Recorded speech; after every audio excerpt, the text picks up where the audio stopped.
நம்முடைய 4ஆம் ஆண்டு மாணவர்களுக்கு நாம் நஞ்சுவிடு தூது என்கின்ற சாஸ்திரத்தினை தொடர்ச்சியாக சிந்து கொண்டிருக்கிறோம்.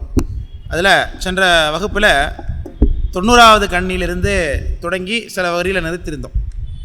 அந்த 90வது கண்ணியிலிருந்து என்ன தொடங்குகின்றதுன்னா, ஞானாசிரியனுடைய பவனியை கண்டு அந்த பெண் எப்படி மயங்குகின்றாள் என்பதை பார்க்கிறோம். இங்கு பெண் என்று காட்டப்படுபவள் ஆன்மா, ஞானாச்சாரியன் சிவபெருமான். இதுதான் உருவகம். இதே நீங்கள் திருக்கோவையார் எடுத்துக்கொண்டீங்கன்னா அங்கே அப்படியே உல்ட்டாவாக இருக்கும். திருக்கோவையாரில் தலைவி தான் சிவபெருமான், தலைவன் உயிர். ஏன்னா பொதுவாக நாம் சுவாமியை தலைவன் என்று பார்ப்பதுதான் வழக்கம். தலைவனாக இருக்கக்கூடிய சுவாமியை போய் தலைவியாக பாவிக்கலாமா அப்படின்னா இது உல்ட்டா. என்னென்னா, சிவபெருமானை அடைய வேண்டிய ஏக்கத்தோடு உயிர் இருப்பது, அந்த ஏக்கத்தோடு இருப்பவன் தலைவன். அது பெண்ணை போய் அடைய வேண்டும் என்ற எண்ணத்தோடு இருக்கிறவன் தலைவன், அவளுடைய இன்பத்தை அனுபவிக்க வேண்டும் என்று ஆசைப்படுவான் தலைவன். பெண் வீட்டுக்குள்ளே இருப்பான், அப்போ பல கட்டுக்காவல்களை தாண்டி வர வேண்டிய வெளியில். அதனால் தலைவியை இறைவனாக பாவிக்கிறோம். அங்கே தலைவனை ஆன்மாவாக பாவிக்கிறோம். தலைவனை இறைவனிடத்தை தலைவியிடத்தை அழைத்து செல்லக்கூடியவராகிய தோழியை திருவருளாக பாவிப்பது வழக்கம். விளக்கம் புரியுதுங்களா? இதெல்லாம் நமக்கு அங்கே உள்ள பாவனை. இங்கே பாருங்கள், அப்படியே பார்க்கக்கூடிய தலைவியை உயிராகவும் பவனி வரக்கூடிய ஞானாச்சாரியன் சிவபெருமானாகவும் பார்க்கப்படுகிறது. எதுலங்க பொதுவாக நம்ம அகத்துறை விஷயங்களில் இலக்கியம் வந்ததுனால, திருமுறைகளில் வந்ததுனால இந்த பாவனை தான். நம்ம இது முழுக்கவே அது பேர் என்ன, திருவாரூர் மும்மணி கோவைன்னு ஒரு நூல் இருக்குது நம்மக்கிட்ட, சேரமான் பெருமாள் நாயனாருடைய நூல். அந்த நூல் முழுக்கவே அகத்துறை தான். அதை பார்த்தீங்கன்னா ஒரு பாட்டு ரொம்ப ஆச்சரியமாக இருக்கும். ஒரே ஒரு இடத்துல மட்டும்தான் உங்களுக்கு சாமி பற்றின குறிப்பே இருக்கும். பெரிய பாட்டு அது. திருவாரூர் மும்மணி கோவையில்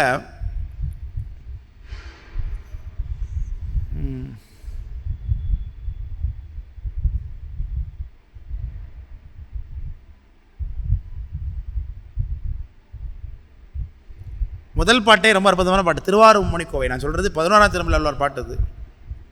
அகவல் விரிகடல் பருகி அலறுபட்டன கருநிற மேகம் கல்முகடேரி நுண்தொளி பொழிய நோக்கி ஒன்தொடி புலங்குழை மின்ன புருவவில் எட்டு இளங்கழிற் செவ்வாய் கோபம் ஒரு தர கைத்தலம் என்னும் காந்தல் மலர முத்தில கயிறெனும் முல்லை அரும்ப குழலும் சுணங்கும் கொன்றை காட்ட எழிலுடை சாயல் இளமையில் படைப்ப உன்னிறை உயிர்ப்பனும் ஊதை ஒரு தர கண்ணீர் பெருமழை பொழிதலின் உன்னிற அஞ்சனத்து கொழுஞ்சேர் அலம்பி எஞ்சாமணியும் பொன்னும் மாசரு வைரமும் அணிகலர் அகிலும் ஆரமும் உறிஞ்சி கங்கை என்னும் குவட்டிடை இழிதர பொங்கு புயல் காட்டியாலே கங்கை வருவிசை தவிர்த்த வார்சடை கடவுள் அறிவபாகத்து அண்ணல் ஆரூர் எல்லையில் இரும்பலி சொரியும் கல்லோ சென்ற காதலர் மனமே.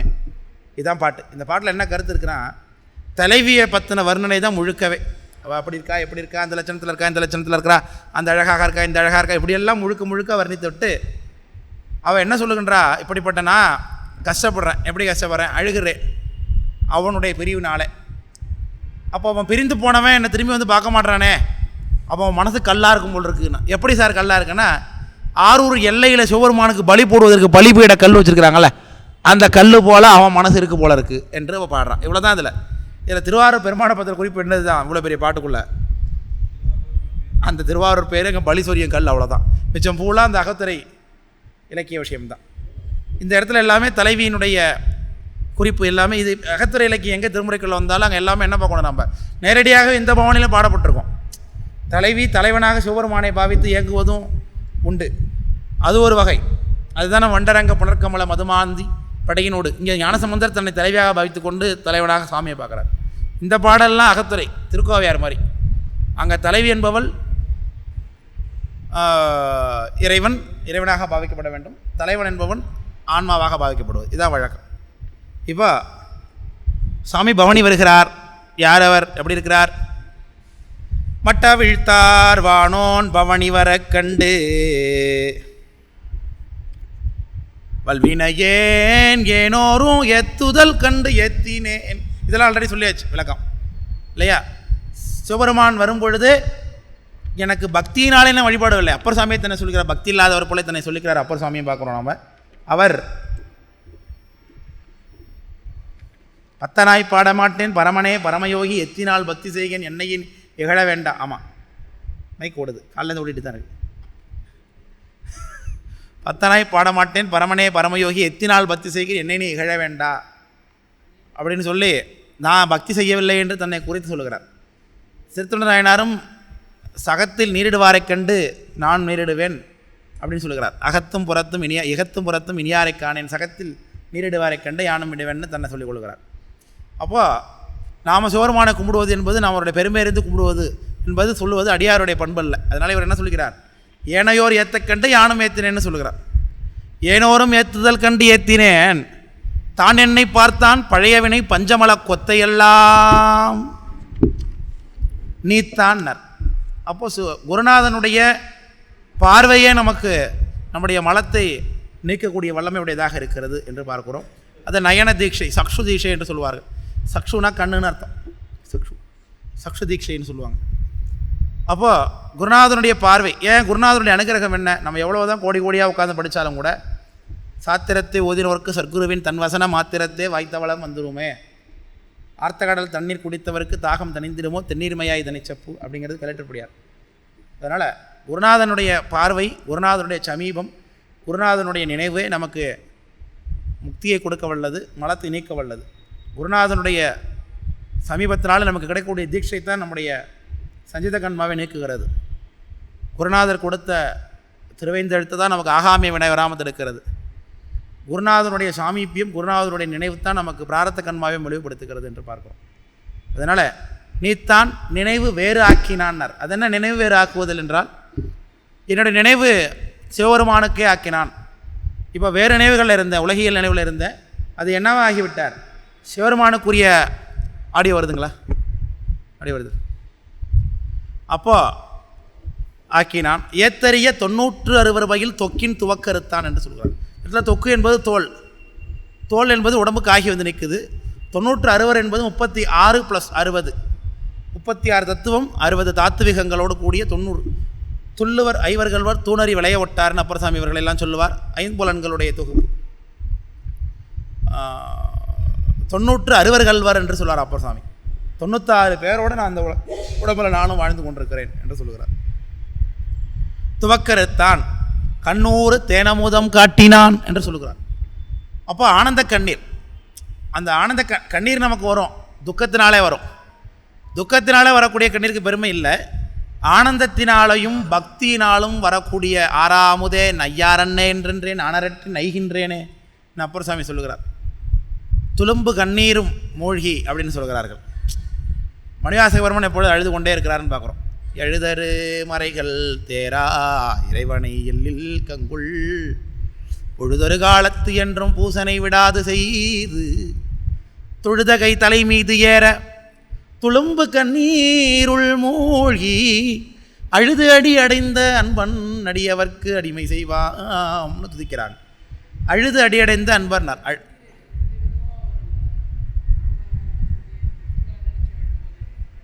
ஆமாம், இங்கே ஒரு ஆனந்த கண்ணீரை கடையால் வரும், இங்கே வழியும் கண்ணீர். உண்மைதான், அது உண்மைதான். துக்கத்தில் அழுதா இங்கே வரும் தண்ணீர், ஆனந்தத்தில் அழியும் போது கண் இங்கே வழியும், இப்படி வழியும்.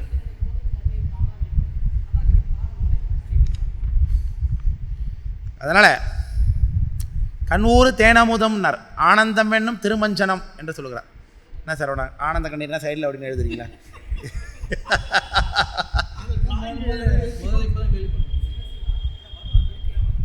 நீங்கள் பெருமானுடைய புகழை எண்ணி நீங்கள் மயங்கும் போது கண்ணு தண்ணி இங்கே வழியும், மேக்ஸிமம் வழியும். அது கம்பல்சரி கிடையாது, அது மேக்ஸிமம் நான் அதை அனுபவிக்கலாம், அந்த இங்கே வழியறதை அனுபவிக்கலாம். படுத்துக்கிட்டு நீங்கள் சோகமாக எழுதாலும் இப்படி தான் வரும், அது கிடையாது இங்கே.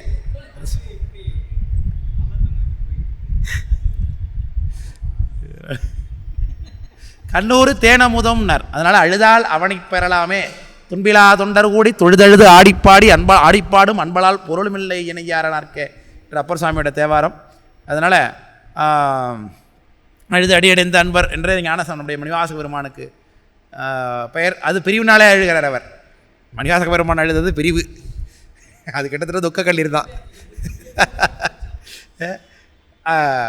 நாம் நாயன்மார்களுடைய சரித்திரங்களை கேட்டு அழ வேண்டும். பெருமானுடைய பெருமை, அவருடைய பெருமை எங்கே இருக்கார் அவர், நாம் எங்கே இருக்கோம், நம்மையும் எண்ணி ஒரு பொருளாக நம்மையும் ஒரு பொருளாக்கி நாய்ச்சிவைகை ஏற்றி வைத்து அம்மையனுக்கு அருளியவார் அறுபருவார் அச்சோவே என்று நாம் பெருமானுடைய கருணை எண்ணி நாம் வாழ வேண்டும். நம்மையும் ஒரு பொருளாக்கி நம்மளே இந்த குண்டத்தில் உட்கார வச்சிருக்கார் இல்லையா? இன்றைக்கு மகாசன்யானத்துடைய தரிசனம் நமக்கு கிடைத்திருக்கிறது என்றால் இன்றைக்கு நமக்கு தான் அது நம்ம தானே கொடுப்போம். நம்ம தான் இன்றைக்கி காட் சூசன் சைல்ட்ஸ், நம்ம தான் இன்றைக்கி.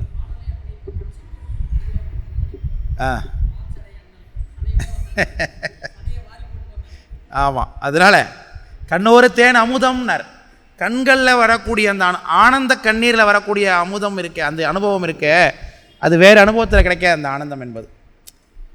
ஆனந்த கண்ணீர் நம்ம வீட்டில் சந்தோஷமாக இருந்தாலும் பொண்ணை கட்டி கொடுத்தாலும் நமக்கு ஆனந்த கண்ணீர் வரும் தான். அது இங்கே கிடையாது. அது கண்ணூர் தேனமுதம் இல்லை, அது தேனமுதம் இல்லை, அது கண்ணூர் கண்ணீர் தான். அது இது கல்யாணம் பண்ணி தரல, நல்ல வேலை அனுப்பி விட்டோமே அப்படிங்கிற லெவலில் கண்ணீர் விடுறது வேறு, அது வேற.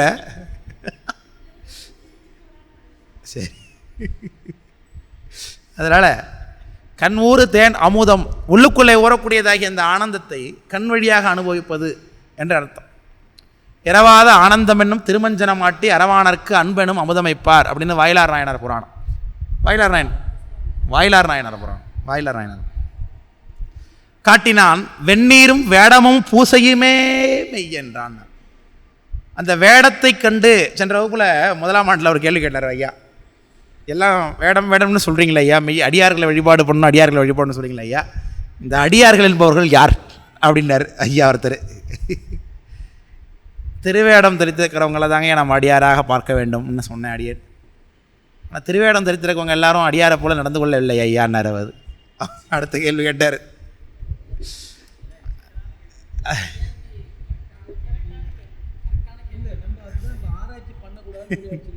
அதனால் திருவேடம் இங்கே தொழப்படுவது எதை சொன்னாங்க?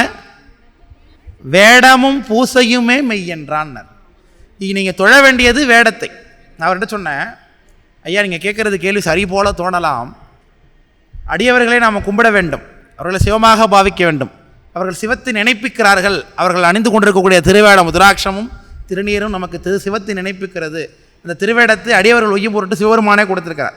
மறந்து வேண்டில் இவை மந்திரங்கள் இவை, புரிந்து கேட்கப்படும் புண்ணியங்கள் இவை, திருந்த தேவன்குடி தேவர் தேவர் எய்திய அருந்தவத்தோர் தொழும் அடிகள் வேடங்களே என்று இந்த திருவேடத்தை காட்டியிருக்கிறார்கள். அப்போது அந்த திருவேடம் தரித்திருக்கிறவங்க எப்பேற்பட்டவங்களாக வேணாலும் இருக்கட்டும், அவங்க ரொம்ப நல்லவங்களாக இருக்கட்டும் அல்லது ரொம்ப கெட்டவங்களாக இருக்கட்டும், அதற்காகத்தான் நமக்கு 2 புராணம் வைத்திருக்கிறார்கள். ஏனாதிநாத நாயனார் புராணமும் மெய்ப்பொருள் நாயனார் புராணமும். அவர்கள் இருவருமே திருவேடத்தை மட்டும்தான் பார்த்தாங்க. அதனால் அவன் அது வரைக்கும் நெத்தியில் அந்த அதிசூரன் நெத்தியில் வச்சுருந்த அந்த பலகையை மறைக்காமல் காட்டாமல் வச்சுருந்தான். நரசிங்க முனையரைய நாயனார் அவர் திருவேடத்தை தான் மதிச்சாருன்னு பார்த்தோம். அந்த பலகையை விளக்குன உடனே அது வரைக்கும் அவன் திருநீரே பூசினதே இல்லை. இப்போ பூசிட்டு வந்திருந்தா கூட அது ஃபேக்குன்னு நல்லாவே தெரியும், நமக்கு தெரியும். ஆனால் அவர் அப்படி ஃபேக்குன்னு நினைக்கவில்லை. நம்முடைய ஏனாதிநாத நாயனார் பலகையை மணிப்பலகையை விளக்குன உடனே திருநீரை பார்த்தாலே கெட்டேன் பண்டு பாங்கு பகிலாத வெண்ணீற்றின் பொழிவு இவர் நெற்றியில கண்டேன். பண்டு பாங்கு பகிலாத இவர் இதுக்கு முன்னாடி அணியாத திருநீற்றுடைய பொழிவு இவருடைய நெற்றியில் பார்த்த மாத்திரத்தில் அவர் என்ன முடிவு பண்ணிட்டாரு? இவன் நம்ம கொள்றதுக்காக தான் பூசிட்டு வந்தான் அப்படின்னு நினைக்காம அண்டர்பிரான் சீரடியார் ஆகினார் அப்படின்னார். திருநீர் பூசிட்டாலே எப்படி பார்க்குறாங்களா அவங்கள? அண்டர்பிரான் அவருடைய நோக்கம் கொல்ல வந்த நோக்கம்னு அவருக்கு தெரியுது. அப்போ தெரியலையா? தெரியாமல மணிப்பலகை கீழே விட்டு அந்த வாழை கீழே விட்டு நெஞ்சில் வாழ் வாங்குறாரு. அவன் திருட்டு பைய, நிச்சயமாக திருட்டு பைய.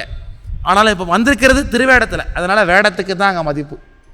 அதுதான் அப்பர் சுவாமிகள் சொல்கிறார்கள், எவரேனும் தாமாக விளையாடத்திட்டனர். நீங்கள் எந்த கோயிலுக்கு வேணாலும் போயிட்டு வாங்க, மாரியம்மன் கோயில் கூட போயிட்டு வாங்க, காளியம்மன் கோயில் கூட போயிட்டு வாங்க, வேறு தெய்வங்களுக்கு போயிட்டு வாங்க. எனக்கு எந்த ஒரு நாட்டார் வழக்கூடிய தெய்வத்துக்கு எங்கே போனாலும் என்ன தான் கொடுப்பாங்க? உங்களுக்கு 90 தான் கையில் கொடுப்பாங்க, பூசிட்டு வருவோம். திருநீரை பார்த்தா நீ என்ன பண்ணணும்? அவர்கள் திருவேடத்தை நினைப்பிக்கிறார்கள். அது நம்ம இதில் பார்க்குறோம் இல்லையா? யானையில் வந்துட்டுருக்கார் நம்முடைய சேரமான் பெருமாள் நாயனார், ராஜா, உலகத்தாள்ற ராஜா வந்துட்டுருக்கார். கீழே ஒருத்தர் உடம்பெல்லாம் வெள்ளை வெள்ளையர் வந்து கொண்டிருக்கார். ஆகா, இவருக்கு திருநீர் மீது இவ்வளோ ஒரு பற்ற, இப்படி உடம்பெல்லாம் பூசி கொண்டிருக்கிறாரே அப்படின்னு இறங்கி ஓடிவேன். ஐயா வணக்கம், திருவடியை வணங்கிறேன்னர். உடனே ஒரு பயந்து எடுக்கிறார். அவர் வண்ணார். அவர் அடியேனை யார் என்று வணங்குவது? அடியேன் அடிவன் நான் அப்படின்னு தான் நான் சொல்லிக்கொள்கிறார். ஏன் நான் அள்ளிட்டு வர்றது ஒவ்வொரு மண், மழை பெஞ்சிச்சு, அது வெள்ளை நிற மண், அது மழையில் கரைஞ்சி மேலெல்லாம் வெள்ளையாக தெரியுது சுவாமி, நான் யாரோன்னு நினைத்துக்கொண்டு நீங்கள் என்னை வணங்குறீர்கள், நான் சாதாரண ஒரு வண்ணான்னு தன்னை சொல்லிக்கொண்டார். உடனே அப்படி சொல்லாதீங்க, நீங்கள் திருநீர் பூசவில்லை என்றாலும் திருநீர் பூசியவரை இப்போ என்னை நினைக்க வச்சிங்க இல்லையா? வாரவேடம் நினைப்பித்தீர்னர். அவங்கள பார்த்து வார வேடம்னா வழிபடத்தக்கதாகி அந்த திருவேடத்தை இப்போ நினைக்க வச்சிங்க இல்லையா, அதனால நீங்கள் வணங்கத்தக்கவர் தான் திரும்ப கும்பிட்டார் அவரை பார்த்து. யார்? உலகத்தை ஆள்ற அரசன். நம்ம கிடையாது, நம்ம வீட்டிலே நம்ம காட்சி கிடையாது, உலகத்தை ஆள்ற அரசரே கும்பிடுகிறார். அப்படி எவரேனும் தாமாக விளையாடத்திட்ட திருநேரும் சாதனமும் கண்டால் உள்கி ஒவ்வொராதே உகந்தடிமை திறமே பேசி இவர் தேவர் அவர் தேவர் என்று இரண்டாட்டாது ஒழிந்துன்னார். இவர் தேவர் அவர் தேவர்னார். இவங்க திருநீர் நல்லா தீட்சை வாங்கிக்கிட்டு 10 வருஷமாக அடியாராக இருக்கிறாங்க. இவங்க இப்போ தான் சும்மா பூசியிருக்கான், எங்கேயோ சாய்பாபா கோயிலுக்கு போய்ட்டு 90 பூசியிருக்கான் போல் இருக்கு. அப்படிலாம் நினைக்காதங்கிற ரப்பர் சாமி. அவன் பூசியிருக்கிறது யாருது? சிவபெருமானுடைய உடைய பொருளாகிய திருநீரை பூசியிருக்கிறான். அங்கே நீங்கள் பணிய வேண்டியது சிவபெருமானைத்தான். அதனால் வேடமும் பூசையுமே மெய்யன்றான்னர். வேடம் தான் இங்கே தொழப்பட வேண்டியது. உள்ள இருக்கிறவருடைய ஆளனை ஆராய்ச்சி பண்ணாத என்று சொல்கிறார்கள். உள்ள இருக்கிற ஆள் அப்படி தான் இருப்பான், அவன் எப்படி இருப்பான்னு நமக்கு தெரியாது. இப்போ அதுக்காக நீங்கள் என்ன பண்ணக்கூடாது? வணங்கணும், இணங்கக்கூடாது. அதான் பண்ணலாம். வேணாம், நம்ம வணங்கணும், கும்பிடணும், வழிபாடு செய்யணும். பெருமானே உங்களுக்கு ஏதாவது நான் அடியன் செய்ய வேண்டியது இருக்கா அப்படின்னு கேட்கணும். இப்போ பார்க்குறதுக்கு உச்சமாக இருக்கும். நமக்கு தான் ஆனவமலை மிகுதியாக இருக்கே, ருத்ராட்சம் போட்டிருக்கோலே திருநீர் மியூசியம் பார்த்தா கும்பிட்றதுக்கு வெக்கமாக இருக்கும். ஒரு வாக்கிங் போகிறோம், ஜாக்கிங் போகிறோம், ஒரு ரேஷன் கடைக்கு போகிறோம், அந்த இடத்துல ஒரு 90 பூசி வந்திருக்காருன்னா பார்த்து கும்பிடணும்னு ஆசையாக இருக்குது வகுப்பு கேட்டதுனால. ஆனால் கும்பிட கை வரலை இல்லையா? அப்போனா என்ன அர்த்தம்? குருவை வணங்க கூசி நின்றேனோ, அதுதான் அது நமக்கு. இப்போ ஏன் வேடம்ங்கிறது யார்? குருநாதருடைய வடிவம் தானே. அப்போ நம்ம கும்பிடணும். அப்படி இல்லையா அவங்களுக்கு ஏதாவது உபகாரம் பண்ணலாம். அவங்களுக்கு நம்மளே வரிசையில் இன்றைக்கி இடம் கொடுக்கலாம். ஐயா நீங்கள் முன்னாடி நின்று வாங்கி செல்லுங்கள் சொல்லலாம். ஐயா ஒரு 10 ரூபா குறையுதா, இதை நான் பண்ணட்டுமா, நான் பைய தூக்கிட்டு வரட்டுமா ஐயா அப்படின்னு அவங்களுக்கு உபகாரம் பண்ணலாம். இவன் ஏன் எனக்கு இதெல்லாம் பண்ணிகிட்டு இருக்கான்? அவருக்கு தெரியாது. ஆனால் யாருக்கு தெரியும்? சுவாமிக்கு தெரியும். பட்டோலை திட்டும்படி அவர் தெரியும். ஓ, நம்ம திருநீரை பார்த்தா இவன் அழகாக வழிபாடு செய்கின்றானே, இவனுடைய கண்மத்தெல்லாம் நம்ம குறைச்சிட வேண்டியதான் அப்படின்னு சாமி எழுதிப்பார் கணக்கில். அதனால் அந்த திருவேடத்திற்கு அவ்வளோ மதிப்பு கொடுக்குறார். அந்த வேடம் கைத்தொழில வீடு எளிதாமையினார். வீடு செல்வது கடினம், அது எளிதாக்குவது வேடம். திருவேடத்தை பார்த்து தொழ வேண்டும். திரும்ப திரும்ப அவங்க சொல்லுவது எல்லாமே என்னது தான்? திருவேடம் தான். அதனால் உள்ளுக்குள்ளே இருக்கிறவர் அடியார் பண்பு இகழ்வார் ஆதரேன்னார் கல்லில் தேவாரத்தில் ஞானசம்பந்த பெருமானார். அவங்களுக்கு நிறைய பிரச்சனைகள் இருக்கலாம், அவங்க வேறையான ஆட்களாக இருக்கலாம். நம்ம பழகும் பொழுது இவங்க அப்படி ஒன்றும் இல்லையே, நம்மளை மாதிரி வழிபாடு செய்யவில்லையே, அதெல்லாம் நமக்கு தேவையில்லாத ஆராய்ச்சின்றது தான் நமக்கு சொல்லப்படுகிறது. அவன் எப்படினாலும் இருந்துட்டு போட்டோம். அவருடைய லைஃப் ஸ்டைல் உங்களுடைய லைஃப் ஸ்டைலோட இன்ட்ராக்ட் ஆகிற வரைக்கும் நீங்கள் அதை பேச வேண்டியதில்லை. அவங்க அடியார், சாமியை கும்பிடுறவங்க, அவங்க வணங்கத்தக்கவர்கள். அவர்களுக்கும் சாமிக்கு என்ன தொடர்பு இருக்குன்னு நமக்கு தெரியுமா? சொல்லுங்கள் பார்ப்போம். அவர்களுக்கும் சாமிக்கு என்ன மாதிரியான தொடர்பு இருக்குன்னு நமக்கு தெரியாது. சாமிக்கு ரொம்ப அவங்க பிடிச்சவங்களாக இருப்பாங்க, உங்களுக்கு பிடிக்காதவங்களாக இருப்பாங்க. அதுக்கு நம்ம என்ன பண்ண முடியும்? இப்போ நமக்கு பிடிக்காதவராக இருப்பார் ஒருத்தர், அவர் சாமி பிடிச்சவராக இருப்பார் இருந்தால் என்ன பண்ண முடியும் நம்மளால்? இப்போ நாம் அடிமை தான். நமக்கு கேள்வி கேட்கறது உரிமையே கிடையாது. மனுஷனுக்கு உரிமை இருக்கா? உயிருக்கு உரிமை இருக்கா? ஆண்டானுக்கு முன்னாடி கேள்விக்கு உரிமை இருக்கா? அப்படி ஒருத்தர் கேள்வி கேட்டாரே, ஏருக்கு ஒன்று கலிக்காம நாயனார் சுந்தரமூர்த்தி சாமி மேலே கோவப்பட்டாரே. சாமி என்ன பண்ணார்? இப்போ உடனே நீ கேவப்பட்டது சரிதான், உடனே அவருக்கு நல்லது செஞ்சாரா? அவருக்கு தான் சூளை நோயை கொடுத்தாரு. இப்போ ஏருக்கு ஒன்று கலிக்காம நாயனாருக்கு சூளை கொடுத்தார். ஏன்? அவங்களுக்கும் சாமிக்கு என்ன தொடர்புன்னு தெரியாது. இப்போ எம்பிரான் இசைந்தாலும் அடியான் ஏவ பெறுவதோ அப்படின்னு கேட்குறார். இவர் இப்படி தான் போவார், தூது போசனா போவார் சாமி. ஆனால் அடியவனாகி சுந்தரன் ஏவலாமா அப்படின்னு அவர் கோவம் வந்துட்டு உடனே கோவப்பட்டார்.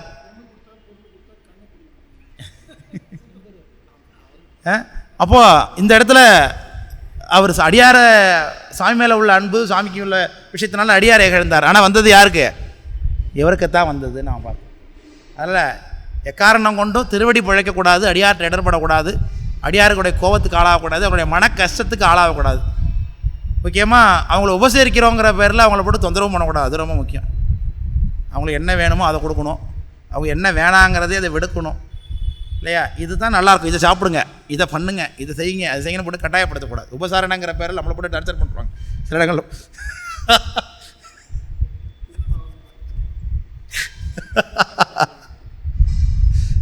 சில வீடுகளில் போகும்போது பார்க்குறோம் இல்லையா, உபசாரணங்கிற பேரில் நம்மளை போட்டு நமக்கு எது போதும்னு சொன்னால் கேட்க மாட்டாங்க. ஏன்னா அடியார் வந்துருக்கீங்க, நீங்கள் தான் சிவபெருமான், அன்பு மிகுதி தான், எவ்வளோ எடுத்துக்கொள்ள முடியும்னு இருக்குல்ல.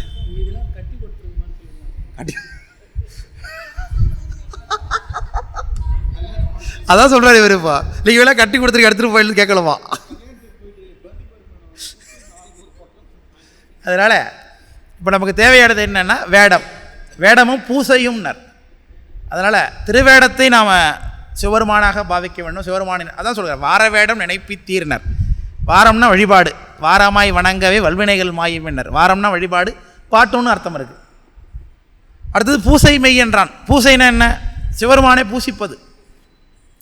சிவருமானை எங்கெங்க பூசிக்கலாம்? அங்கேயும் அடியார் வழிபாடு வந்துடும். இப்போ சிவருமானே தாபரம் சங்கமம் என்று 2 வெண்ணில் என்று மாபரன் பூசை கொண்டு மண்ணுயிருக்கு அருளை வைக்கும் அப்படின்னு அங்கேயும் சித்தியாரில் அங்கேயும் பூசையில் யார் வந்து நிற்கிறா? அப்போ திரும்பவும் அடியார்கள் வந்து நிற்கிறாங்க. அதனால் சுவாமியை சொல்லுகிறார், எனக்காக கோயில்கள் கட்டி வச்சுருக்கிறாங்க இல்லையா, அந்த பூஜா முகூர்த்தங்களில் நான் பூஜை செய்யும் போது மட்டும்தான் இருப்பேன். ஆனால் என்னுடைய அடியவர்களாகிய சங்கமர்களிடத்தை நான் எப்பொழுதும் நீது உரைகின்றேன் அப்படிங்கிறார். அடியாரை பார்த்தா கும்பிட்டா சிவருமானை கும்பிட்டதுக்கு அர்த்தம். அது அடியாருக்கு ஒரு 10 ரூபா கொடுத்தீங்கன்னா அந்த 10 ரூபா சிவருமானுக்கு போயிடுதுன்னு அர்த்தம். ஏற்றி தான் ஒரு கதை இதிலே படித்தான், கேட்டேனான்னு தெரியல. சிவருமானுக்கு கொடுத்தா எப்படி எல்லோரும் கைலாசத்துக்கு போய் பார்த்துருக்குறாங்க. அர்ஜுனன் போனப்போ நாம் சாமிக்காக பூதகணங்கள்லாம் என்ன பண்ணுச்சா,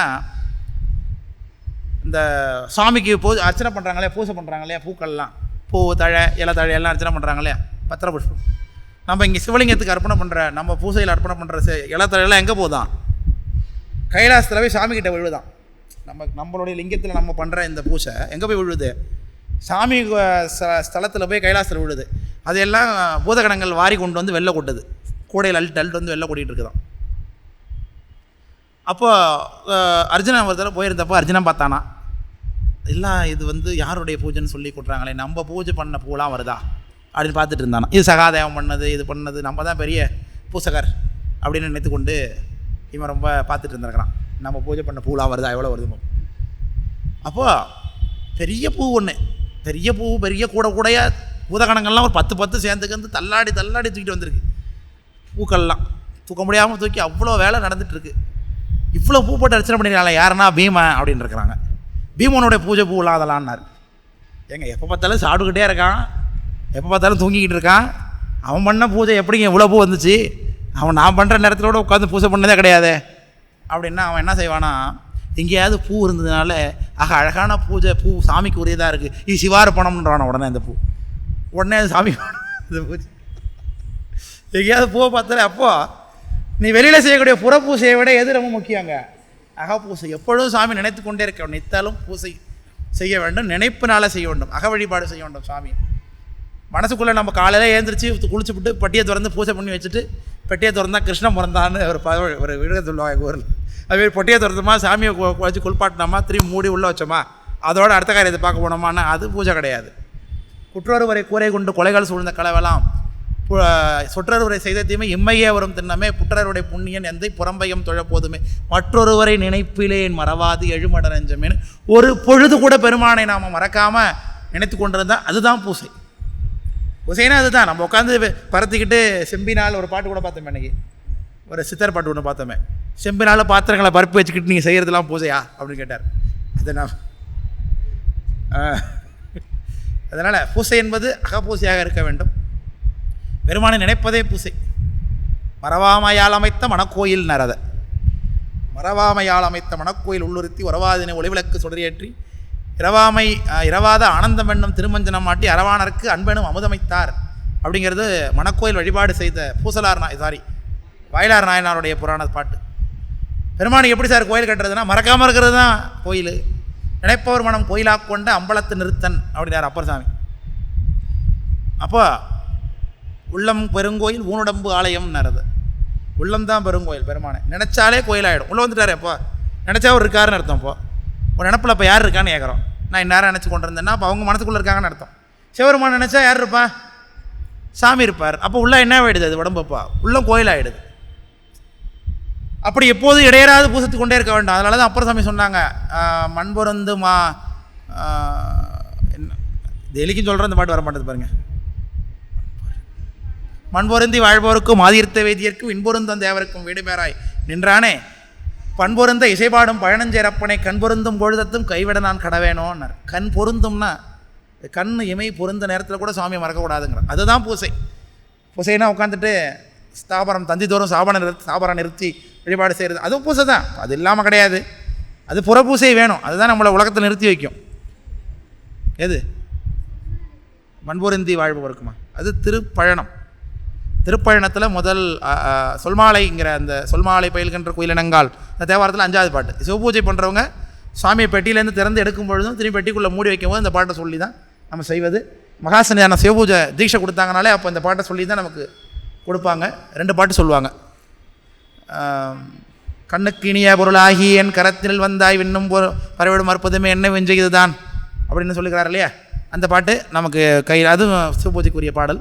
அதே மாதிரி மண்புருந்தி வாழ்பவருக்கும் ஆதிர்த்த வேதியருக்கும் இது சிவபூஜைக்குரிய பாட்டு. சிவபூஜகர்கள் 5ஆம் பாட்டு அது, பயணம் தேவாரம். அதை எப்பொழுதும் சொல்கிறது, பெட்டி உள்ள சாமியை வைக்கும் பொழுதும் எடுக்கும் பொழுதும் இது வழக்கமாக இருக்கிறது. அப்போ பூசை என்றால், பூசைனா என்ன, மனதுக்குள்ளே எப்பொழுதும் மறக்காமல் இருப்பது தான் பூசை.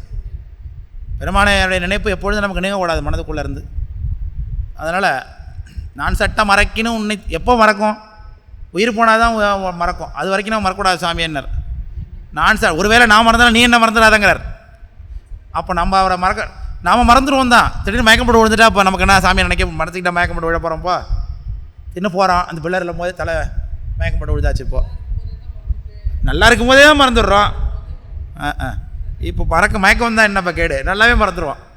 அப்போ நாம் மறந்தப்போ அவர் நம்மளை நினைக்க வைக்கணும்னா என்ன பண்ணுவோம், திருவைந்தெழுத்து தான் சொல்லணும். அதுக்கு இந்த திருவைந்தெழுத்து தான் நம்ம என்ன பண்ணுவோம் எப்போ, அதெல்லாம் ரெஸ்ட் நேரத்துலலாம் இவங்க அடிக்க மாட்றானுங்க, கிளாஸ் எடுத்தால் இவனுங்களும் அடிக்க ஆரம்பிச்சிடுறானுங்க டமால்னு போட்டுக்கிட்டு. 6 மணிக்கெல்லாம் முடிச்சிடணும்ல லேபர் ஒர்க்கு, ஏன் முடிக்காமல் வச்சுருக்கானுங்க இன்னும்? சரி என்னவோ நமக்கு எதோ இடையூறு இருக்கணும்னு இருக்குது, இதனால் நாளை எங்கே வச்சிரும். அப்போ வேடமும் பூசையுமே மெய்யென்றான், பொய்யென்றான் மாடையும் வாழ்க்கை மனையுமேன்னர். வாழ்க்கையையும் மாடுனா செல்வம்னு அர்த்தம், சேர்த்து வைத்திருக்கக்கூடிய செல்வங்கள் பொய் என்று சொல்லுகின்றோம். எப்படி பொய், நம்ம காசாக தான் இருக்கும், அதுவே உதவிக்கு வராச நேரத்தில் யார்கிட்ட கையில் கொடுத்து வச்சுருப்போம், கரெக்டாக 5ஆம் தேதி கொடுத்துறேன் ஒன்று கவலைப்படாதான்னா, வாங்கி ஒன்று செலவு பண்ணது பிறகு தான் இன்னும் பில் ஆகலைன்னும் நாளைக்கு வந்துடுவோம். நம்ம 5ஆம் தேதி தேவையாக இருக்கும், நம்ம காசு தான், ஆனால் நம்ம கைக்கு வராது. பேங்கில் போட்டு வச்சுருப்போம், பணம் எடுக்கலான்னு போனாக்க அப்போ தான் கரண்ட் இல்லாமா, சிஸ்டம் ஃபால்ட்டும்மா, சர்வர் ப்ராப்ளமாக இருக்கும்மா, நம்ம காசே நம்ம கைக்கு வராது. அதுவே முதல்ல நமக்கு நிலை இல்லை. அது பெருகும் சிறுகும் இருக்கும் போகும் செல்வம் என்பது. அதனால் செல்வம் என்பது சிந்தையின் நிறைவு அப்படிங்கிறார் நம்முடைய குருங்க குமரகுருபர சுவாமி. செல்வம் என்றால் என்னது, அது சிந்தை நிறைவு. அதனால தான் சிறுத்தொண்ட நாயனார் அம்மையார்ட்ட சொல்கிறாங்க, நினைவு நிரம்ப நிதியம் கொடுத்தாலும் தருவரோ அப்படின்னார். நினைவு நிரம்ப நிதியம், மனசு நிறைகிற அளவுக்கு காசு கொடுத்தா கூட அந்த காரியத்தை யாரும் செய்ய மாட்டாங்க. நின்று பிள்ளையை தாய் பிடிக்க தந்தை அறிவார் இல்லைன்னார். அது நினைவு நிரம்ப நிதியம். மனசு ஃபுல்ஃபில் ஆகிற மாதிரி காசு ஃபுல்ஃபில் ஆகாது. பணத்தினால ஒருத்தன் என்ன பண்ண முடியாது, கம்ப்ளீட் ஆக முடியாது. நம்ம இன்னும் கொஞ்சம் சேர்த்தா நல்லா இருக்குமே, இவ்வளோ காசு இருக்கே, இதை ஒரு நகை வாங்கி வச்சா நல்லா இருக்குமே நமக்கு தோணும். சரின்ட்டு ஜிஆர்டிக்கு போனோம்னா நம்ம நினச்ச டிசைன் அப்போ கிடைக்காது. அப்போது சரின்னு சொல்லிட்டு பக்கத்து கடைக்கு போனால் அங்கே கிடைக்காது. சரி நாளைக்கு போகலான்னு பார்த்தா நாளைக்கு பவுண்ட் ரேட் அதிகமாக போயிடும். அப்புறம் திடீர்னு பார்த்தா வீட்டில் ஒரு செலவாடு காசு போயிடும். அதனால் நம்ம நினச்ச காரியத்துக்கு என்ன ஆகாது, நம்ம காசு பயன்படாது. இன்னொரு விஷயம் என்ன சொன்னார், காசும் அறிவும் எப்போவும் சேர்ந்துருக்காது. அது முக்கியமாக பார்த்துக்கணும்.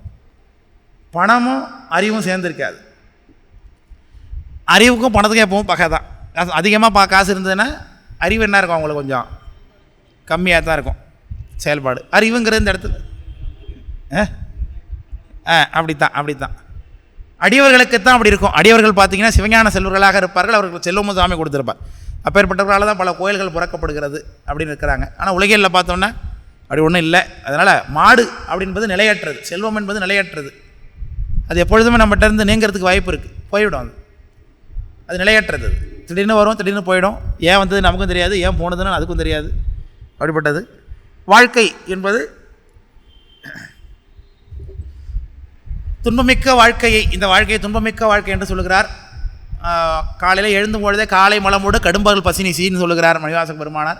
காலை ஏந்திரிக்கும் போது எதாவது தான் ஏந்திரிக்கிறோம், நம்ம அவஸ்தையோடு தான் ஏந்திரிக்கிறோம். அவஸ்தைன்னா இந்த இடத்துல தொந்தரவுன்னு வச்சுப்போம். நம்ம ஒரு அவஸ்தை படிப்போமே வழக்கம் போல், அந்த அவஸ்தையில் அந்த ஸ்டேட்டஸ்ன்னு அர்த்தம், நிலைப்பாடு. இந்த இடத்துல அவஸ்தைங்கிறது துன்பமாக இருக்கிறதுங்க. காலையில் ஒரு டென்ஷனோடு தான் ஏந்திரிக்கிறோம். சில பேருக்கு வந்துட்டுதேன்னு பிரச்சனை, சில பேருக்கு வரலையேன்னு பிரச்சனை. காலை இல்லையா, அது முதல் நாள் சாப்பிட்றத பொறுத்து இருக்கு இல்லையா. காலை பலமோடு நானாக சொல்கிறேன், மணிவாசக பெருமானார் சொல்கிறாங்க. அதை காலை மலமுடு கடும்பகல் பசினிசி வேலை நித்திரை யாத்திரை பிழைத்தும்னர். வேலை நித்திரை யாத்திரைங்கிறார். அதை வேலைக்கு தூங்கணும் நல்லா. அதே பெரிய பிரச்சனையாக இருக்கு இப்போ நமக்கு. இப்போ தூங்குறதே வரமாட்டேது. தூங்கணும்னு நினைக்கிறது தூக்கம் வரமாட்டேது. தூங்க வேணான்னு கிளாஸ் இருந்து உட்காந்துருக்கப்போ நல்லா தூங்குறோம். இப்போ வகுப்புறதால நல்லா தூங்குற பிடித்து அப்படிங்கிறோம். அங்கே வந்து இதே பெரும் பிரச்சனையாக இருக்கு நமக்கு. இப்போ இதை பிழைத்து தான் நம்ம வெளியில் வந்தாகணும். அப்போ இந்த வாழ்க்கை என்பது நமக்கு அல்லல்பட்ட வாழ்க்கை தான், துன்பமிக்க வாழ்க்கையை அப்படின்னு சொல்லுகிறார் மணி ஞானசம்பந்த பெருமானார். இதில் நமக்காக வாழ முடியுதா? நம்முடைய வாழ்க்கை என்பது நமக்காக இருக்கா? நம்ம சந்தோஷத்துக்காக அமைஞ்சிருக்கு? எண்ணி பாருங்கள். நம்ம கூட இருக்கிறவங்களுக்காக தான் நம்ம வாழ்க்கை அமைந்திருக்கிறது. அவங்கள கேட்டால் நம்ம எனக்காக வாழல, உங்களுக்காக தான் வாழ்கிறோம்பாங்க அவங்க. நம்ம கூட இருக்கிறாங்கல்ல, அம்மா அப்பா மனைவி குழந்தைகள் ஃப்ரெண்ட்ஸ், இவங்கெல்லாம் உனக்காக தான் நான் இதை செஞ்சேன்ருவாங்க. நம்மளை கேட்டால் உனக்காக தான் நான் செஞ்சேன்ப்போ. அங்கே பார்த்தா யாருமே அவங்கவுங்களுக்காக அவங்க வாழ்க்கையை வாழலப்போ இல்லையா? அடுத்தவர்களுக்காக வாழ்ந்து அடுத்தவர்களுக்காக அழுது அடுத்தவர்களுக்காக சிரித்து 4 பேர் என்ன நினைப்பான் நினைத்து இவன் நினைத்த இன்பத்தையும் அடையாமல் அது கிடைச்ச இன்பத்தையும் அனுபவிக்க முடியாமல் உலக வாழ்க்கை வாழ்ந்து கொண்டிருக்கிறோம். நிறைவுல கடைசியில் ஒரு நாள் செத்து போய்டுறோம். அரிசனம் பூசி கடைசியில் பெரியவர் பேச்சுமின்றி கிடைத்தனால் பிணத்தினோடு ஒப்பார்னார். இடையில ஒரு தடவையாவது இந்த வாழ்க்கையில் சிவாயனம்னு சொன்னானா? இடையில உன்னைக்காவது ஒரு நாளாவது சுவாமி அரணடியாரை பார்த்து கும்பிட்டுருக்கானா? என்னைக்காவது ஒரு நாளாவது சிவன் கோயிலில் எடுத்து கால் எடுத்து வச்சுருக்கான். எதுக்கடான்னா சனீஸ்வரனை கும்பிட போனேன் அப்படிங்கிறான். சனீச்சரன் கோயிலுங்கிறான். அதை சிவன் கோயில் இது புதன் ஸ்தலங்க அப்படிங்கிறான் இல்லையா? புதன் ஸ்தலம்னா என்னப்பா? புதன் தான் உள்ள இருக்காரான்? இல்லை உள்ள ஸ்வேதாரண்ய சுவாமி இருக்கிறார், வெண்காடுநாதர். ஆனால் அதை விட்டுவிட்டான், இது புதன் ஸ்தலம்ட்டான். ஜோசிகாரங்க பண்ணுற வேலை பாதி பேர் இல்லையா? நீங்கள் இல்லை வேற.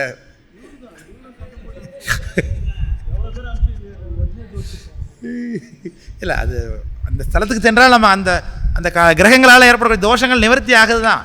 ஆனால் போய் சாமி வழிபாடு செய்ய வேண்டும். அதை விட்டுவிட்டு திரும்ப அந்த கிரக தேவரையே போய் பார்த்து என்ன ஆக போகுது? இப்போ அவரை ஞானவான் தான் அவர். அங்கே உள்ள அம்பிகை பேரே வித்யாம்பிகை, பிரம்ம வித்யாம்பிகை. வேதாரண்யத்தை இது ஸ்வேதாரண்யம். இந்த வெண்காடு கோயில் உள்ள அம்பாளுக்கு பேர் பிரம்ம வித்யாம்பிகை. பிரம்ம வித்தியை சொல்லிக் கொடுப்பவளவன்னு அர்த்தம். பிரம்ம வித்தியன்னு என்ன? வித்யானா கல்வி, பிரம்மம்னா சுவாமி நோக்கி இருக்கக்கூடிய கல்வி, சைவ சித்தாந்த கல்வியை சொல்லிக் கொடுக்குறவன்னு அர்த்தம். இந்த அம்பாளுக்கு பேர் பிரம்ம வித்யாம்பிகை, பிரம்மத்தை நோக்கி செல்ல வைப்பவள்னு அர்த்தம். சரி போகட்டும். மாடையும் வாழ்க்கையும் மனையுமே. மனைனா வீடு. காலைல பார்த்தோமே இந்த உலகாயுதன், உலக வாழ்க்கை இன்பம் தான் உண்மைன்னு நினைக்கிறது. கல்யாணம் பண்ணிக்கிட்டு குழந்தை குட்டியோட வாழ்கிறது தான் இன்பம்னு நினைக்கிறது. மனைவி எது வரைக்கும்? செல்வம் இருக்கிற வரைக்கும், உடல் நலம் இருக்கிற வரைக்கும் இருப்பா, நல்லா இருப்பா. அதிகபட்சம் ரொம்ப பாசமாக இருந்தாங்கன்னா சாவர வரைக்கும் கொஞ்சம் நல்லா விட பார்த்துக்கலாம். செத்ததுக்கு பிறகு அவ்வளோதான் விட்டுட்டு அவங்க இருப்பாங்க. நம்மளோட விழுந்து செத்துறவங்க யாரும் கிடையாது. அந்த காலத்தில் இருந்தாங்க. உடன்கட்டை ஏறுதல்னு இருந்தது, அதுக்கப்புறம் உடன்கட்டை ஏற்றுதல்னு ஆகிட்டது அப்புறமேலுக்கு.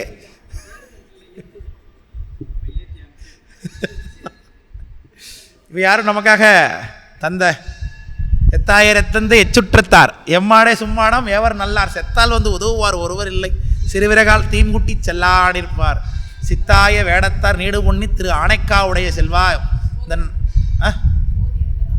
அத்தாவுன் பொற்பாதம் அடைய பெற்ற அல்லகண்டம் கொண்டு அடியே நென்செய்கேனே என்று அப்புறம் சாமி பாடுகிறார்கள். அதனால் இவர்களெல்லாம் தந்தையார் தாயார் தாரமார் உடன் பிறந்தார் புத்திரரார் தாம்தாமாரே வந்தவாறு எங்கனே போமாறுனர். இவங்களே எப்படி வந்தாங்களோ அப்படியே போயிடுவாங்க. வந்தவாறு எங்களே போவார் இல்லார் அப்பர் சாமி. தந்தையார் தாயார் உடன் பிறந்தார் தாரமார் புத்திரரார் வந்தவாறு எங்கனே போமாறு. சரி சார், அப்பா அம்மா எப்போ சார் வந்தாங்க? நாம தானே வந்தோம்னா. அப்பா அம்மாவை இடையில வந்தாங்க தான் அவங்களும். நம்ம வாழ்க்கையில் திடீர்னு வந்தாங்க, ஒரு நாள் அவங்களும் இல்லாமல் போடும். இப்போ நம்ம வாழ்க்கையில் தொடக்க காலகட்டத்தில் அப்பா அம்மா கூடவே வாழ்ந்துக்கிட்டு இருந்தோம் ஒரு 30 வருஷம் வரைக்கும். அப்புறம் அப்பா அம்மா இல்லாமல் போயிடுவாங்க. அதுக்கு பிறகு மனைவி மக்களுங்கிற சொந்த தரத்தோடு வாழ்ந்து கொண்டு இருப்போம். அப்புறம் அவங்கள விட்டு நாம் போயிடுவோம். அதுக்கு பிறகு அவங்க ஒரு தரப்பை நினைத்து கொண்டு வாழ்வாங்க. இப்படியே உலகத்தில் யாரும் யாரோடையும் நிலையாகவே இல்லை, நம்ம நினைத்து கொண்டிருக்கிறோம். அப்பா அம்மா இல்லாமல் நம்ம வாழவே முடியாதுன்னோம். எத்தனை பேர் அந்த அப்பா அம்மா இல்லாமல் தான் வாழ்ந்து கொண்டிருக்கிறார்கள். இருக்கிறாங்க. இருந்தும் கூட இல்லாமல் வாழ்ந்து கொண்டிருக்கிறான் பாதி பேர். மனைவி மக்கள் தான் உண்மைன்னு வாழ்ந்து கொண்டிருக்கிறான். அதான் அதெல்லாம் பொய், உறவுகள் பொய் என்பது தான் மாடையும் வாழ்க்கையும் மனையுமே நாடறிய பொய்யென்றான் மாடையும் வாழ்க்கையும் மனையுமே நாடறிய அஞ்செழுத்தின் உள்ளீடு அறிவித்தான்னார். உள்ளீடுனா என்ன? உள்ளீடுங்கிறது ஒரு சரியான வார்த்தைங்க. எதுக்குன்னா இந்த கொழுக்கட்டை உள்ள வைப்பீங்களே ஒன்று பூரணம். இங்கேருந்து வரதுக்குள்ளே இங்கேருந்து பதில் வருது வேகமாக. ஸ்டஃபிங்னு சொல்கிறாங்களே உள்ளுக்குள்ள, மாடர்ன் லாங்குவேஜில் அதுக்கு ஸ்டஃபிங்னு பேர். உள்ள என்ன ஸ்டஃபிங் அப்படின்னு நம்ம போய் ஸ்டைலாக கேட்போம் போய், அது தேங்காய் பூரணம் சார் அப்படிமா ஹோட்டலில். அதுக்குள்ளே பூரணம்னு சொல்கிறோம் இல்லையா, பூரணம்னா நிறைத்து வைத்திருப்பதுன்னு அர்த்தம். உள்ளுக்குள்ளே நிறைந்திருப்பது பூரணம்.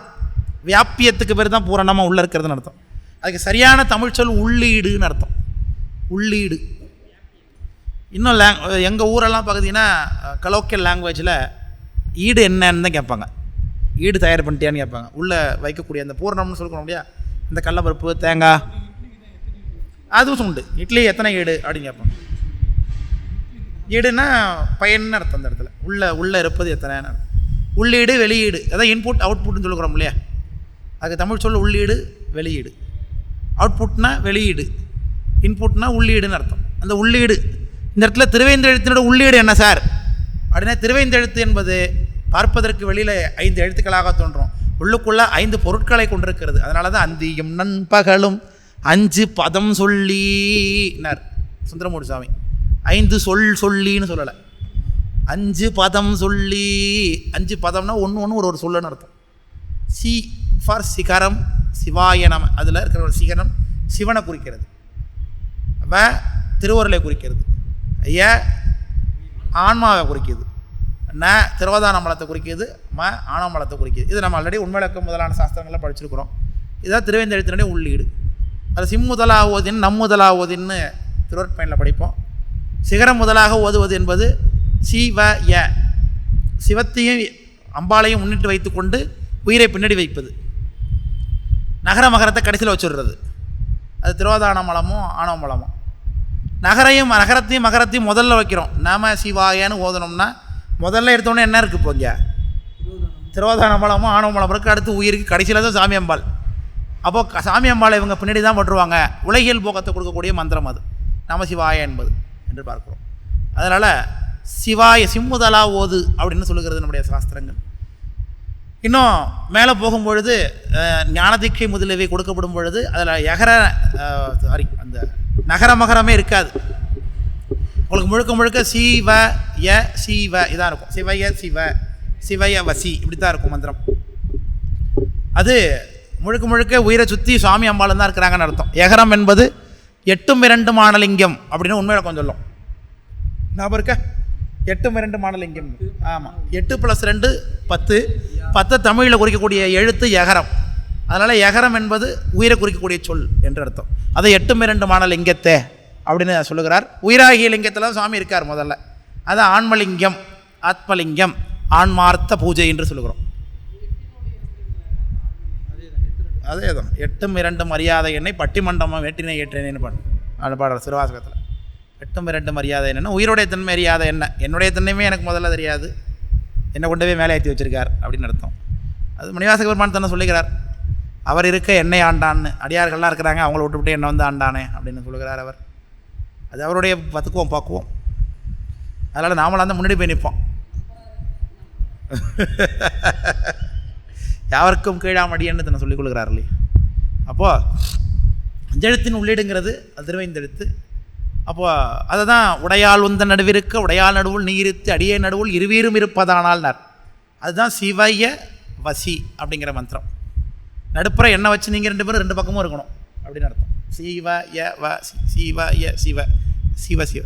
ஒரு கட்டத்தில் உயிரே இருக்காது, உயிரோடைய தன்மை கெட்டு போயிடும். வெறுமனே சிவா தான், சிவா தான் இருக்கும் அதில். அப்போ யகரத்தன்மை இல்லை, உயிரோடைய பசுத்தன்மை சுத்தமாக இல்லாமல் போய் அதுவும் என்ன ஆகிட்டுது போ பதிகரணமாக ஆகி நிற்பது. இதெல்லாம் சூக்ஷ்மமாக சொல்கிறார். நிறைவாக சிகரம் மட்டும்தான், திருவருள் இருக்காது. அதை நம்ம திருப்படியற்ற நிலையை பற்றி பேசுகிறோம் இல்லையா. ஞான ஞேய ஞாதுரு இது 3மே இல்லாத நிலை.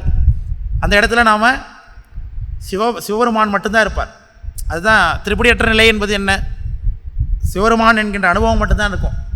நாம் பார்த்து கொண்டிருக்கிறோம் என்ற உணர்வும் கிடையாது, திருவுருளாகிய கருவினாலே பார்த்து கொண்டிருக்கிறோம் என்ற உணர்வும் கிடையாது. அதான் நம்ம எப்போதும் சொல்கிறது தியேட்ரிக்கல் எக்ஸ்பீரியன்ஸ். நான் எப்போதும் சொல்கிறது தான் விளக்கம். படம் பார்க்க போகிறோம் அப்படின்னா தேட்டரில் போய் இது படம் பார்க்க தான் வந்திருக்கோன்னு நமக்கு தெரியும், இது தேட்டரில் பார்க்குறோன்னு நமக்கு தெரியும். தேட்டரில் ஸ்க்ரீனில் தான் இவங்க வெளியில் ஆப்ரேட்டர் ப்ரொஜெக்டர் மூலமாக அனுப்பக்கூடிய அந்த ஒளிக்கீற்று தான் இங்கே திரையில் படமாக தெரிகிறது நமக்கு தெரியும். இதில் நடித்தவங்க கூட எப்போவோ எத்தனை வருஷத்துக்கு முன்னாடி எத்தனை நாட்களுக்கு முன்னாடி நடித்து படமாக்கி எடிட் செய்யப்பட்டு திரும்ப அது ரீரெக்கார்டிங்லாம் பண்ணி தான் இங்கே படமாக வந்துக்கிட்டு இருக்குன்னு தெரியும். இவன் நாங்கள் பேசுகிறது கூட அங்கே பேசலை, தனியாக ஸ்பீக்கரில் கேட்டுக்கொண்டிருக்கோன்னு கூட அத்தனையும் நமக்கு தெரியும். ஆனாலும் அந்த காட்சியில் ஒன்றி அழுகிறோம், சிரிக்கிறோம். அவன் அடிக்கிறது உண்மை, அவன் அழுகிறது உண்மை, அவன் பாதிக்கப்படுறது உண்மை நினைத்து என்ன பண்ணி கொண்டிருக்கிறோம்? நம்ம நம்பிக்கொண்டு அந்த காட்சியில் ஒன்றி அந்த நம்மளையும் மறந்து இது திரைப்படம் தாங்கிறதையும் மறந்து எல்லாவற்றையும் மறந்து என்ன பண்ணுறான்? அந்த அனுபவம் ஒன்று மட்டுமாகவே இருக்கிறோம். பார்த்தீங்களா, இது தாங்க திருப்படியற்ற நிலை இல்லையா? அந்த திருவருள் என்பது அந்த தியேட்ரிக்கல் எக்ஸ்பீரியன்ஸ், தியேட்டர் ஸ்க்ரீன் மாதிரி தான். அதை பார்க்கக்கூடிய நாம தான் ஞாதிரு நாம அறிவுடைய பொருள். நமக்கு இது நாம தான் காட்சியை பார்க்குறோம், இது படம் தாங்கிறத மறந்துவிட்டு என்ன பண்ணுறோம்? உண்மை போல நினைத்து கொண்டு அழுகிறோம் இல்லையா? அந்த காட்சி என்பது திரையில் வரக்கூடிய ஒரு விஷயந்தான். அது பொய்யான ஒரு பரிமாண காட்சின்னு தெரிந்து கூட என்ன பண்ணுறோம்? அதை மறந்துவிட்டு இது உண்மைதான் என்று கொண்டு நம்புகிறோம் இல்லையா? இந்த உதாரணத்தை தான் அப்படியே நீங்கள் திருப்படியற்ற நிலை கொண்டு போகணும். சாமி என்கின்ற அனுபவம் மட்டும்தான் அங்கே இருப்பார். சாமி அனுபவித்து கொண்டிருக்கக்கூடிய உயிர் இருக்கும், ஆனால் தன்னை அறிந்திருக்காது. திருவுருள் தான் அறிவிக்குவாங்க. ஏன்னா உயிருக்கு தன்னுடைய கருவியினாலே சிவருமானை பார்க்க முடியாது. அப்போது திருவுருளாகிய கருவி அதுதான் பரபோக ரூபம் தரும் பெருங்கருணை வடிவுன்னு சிவபிரகாசம் சொல்லுகிறது. பரபோக ரூபம் அப்படின்னார். பரபோகத்தை தரக்கூடியதாகிய முக்தியிலே உயிர் அறியக்கூடிய கருவி, அருளாகிய கருவியாக திருவுருள் இருக்கும். திருவுருள் பிரசன்ஸ், ஆனால் அதோடைய வேலை ஆப்சண்ட். அவர் இருந்துட்டு தான் இருக்கார், வேலை நடந்துகிட்டு தான் இருக்கு, ஆனால் அவர் இருப்பதை உயிர் அறியாது. உயிர் இருக்கிறதே மறந்துட்டுது. உறங்குபவன் கையிலேருந்து பாக்கு விடுபடுவது போல. எது மட்டும்தான் மிச்சமாக இருக்கும்? சிவனுடைய அனுபவம் மட்டும்தான், முக்தி அனுபவம் மட்டும் மிச்சமாக இருக்கும். திருப்படியற்ற நிலை. இந்த அனுபவத்தில் இருக்கிறது தான் சிகார பஞ்சாட்சரம். வெறுமனே யார் மட்டும்தான் இருக்கா? சிவம் மட்டும்தான் இருக்கார். அதுதான் நாயோட்டு மந்திரம் அப்படின்னு அதுக்கு பேர். சி அப்படின்னு அர்த்தம். அதனால தான் ஆசையாராய் பாசம் விடாய், ஆனசிவ பூசை பண்ணாய், நேசமுட ஐந்தெழுத்தை நீ நினையாய், சி மனமே திருமுறைகள் ஓதாய், மனமே உனக்கென்னவாய், சி சினமே தவிராய், திருமுறைகள் ஓதாய், மனமே உனக்கென்னவாய் என்று கேட்டார். அந்த இடத்துல கூட நம்மளை எப்படியாவது திருவேந்தர் சொல்ல வைக்கணும்னு நினைக்கிறார் இந்த முறையான சம்பந்த பெருமானார். சின்னு 2 இடத்துல சொன்னார். சி இவையும் சிலவோ ஏசி விளையாடி திருவெம்பாவையில் அங்கேயும் சின்னு சொல்லப்படுகிறது. அங்கெல்லாம் பார்த்தா நமக்கு சீச்சின்னு சொல்கிறாங்க போல் இருக்குன்னு அர்த்தம். அது உள்ளபடியே அங்கே கூட என்ன, அது நம்ம திருவேந்த எழுத்து நம்ம சொன்னதற்கான புண்ணியத்தை நமக்கு கட்டி கொடுக்குறாங்க அவங்க. பிரமாச்சாரியர்களுக்கு அவ்வளோ கருணை நம்ம மீது. ஒரு முறை நம்ம சொன்னாலே சாமி கணக்கில் எழுதிப்பார். சரி, என் பேரை சொல்லியிருக்கேன், ஒரு தடவை என் பேரை நீ சொல்லியிருக்கேன் அப்படின்னு நீங்கள் நாயை சீனு ஓட்டினீங்கன்னா கூட போதும், அவன் கொஞ்சிப்பான். நம்ம சொல்ல வேண்டியதான். நமக்கு தர புண்ணியம், அவனுக்கு எப்படி தெரியும் புண்ணியனா தெரியும்?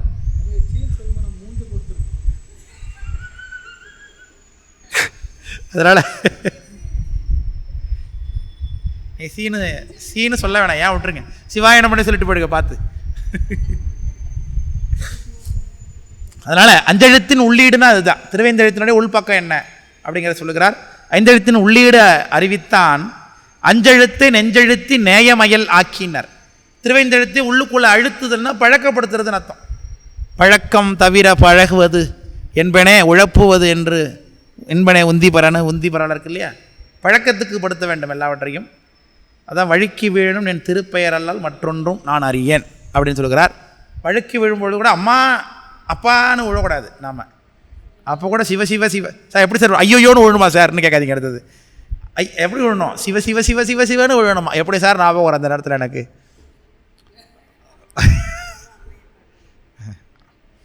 ஓஹோ அப்படியா? நம்ம அம்மாவை தான் நம்ம கூட்டல நமக்கு தெரியுமில்ல, நம்ம மனசாட்சிக்கு தெரியுமா இல்லையா? சீன்னு சொன்னால் எடுத்துப்பார். அம்மானு கூப்பிட்டா எந்த அம்மாவை கூப்பிட்டா ஒரு கதை ஒன்று சொல்லாங்க தெரியுமா? ஒருத்தன் என்ன பண்ணான்னா நுனிக்கலையில் உட்காந்துக்கிட்டு அடிக்கலை வெட்டி கொண்டு வந்துருக்கான். அந்த வழியாக சுவாமி அம்மாள் வந்திருக்கிறாங்க. இவனை போய் காப்பாற்றுவான், பாவம் அறிவில்லாதவனாக இருக்கான். வேணாம், அவனுடைய விதி எது, அவனை போய் நீ ஏன் காப்பாற்ற போகிற உமா, அதெல்லாம் விட்டுருந்தாராம் சுவாமி. அதெல்லாம் கிடையாது, நான் காப்பாற்றா திருவண்ணாங்க அம்பாள். சரி ஓகே, உன்னை விருப்பத்தை நான் அவனை தடையா நிற்கல. 2 பேருமே முயற்சி பண்ணுவோம் அவனை காப்பாற்றுறதுக்கு.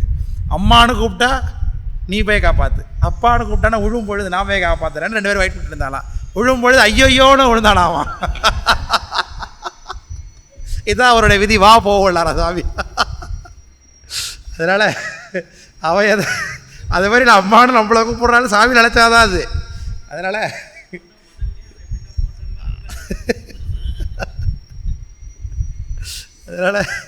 விழும்பொழுது கூட சிவசிவான சாமி அழைத்து கொண்டு விழ வேண்டும், வழிக்கு வீழணும். அது பயிற்சியில் தான் வரும்.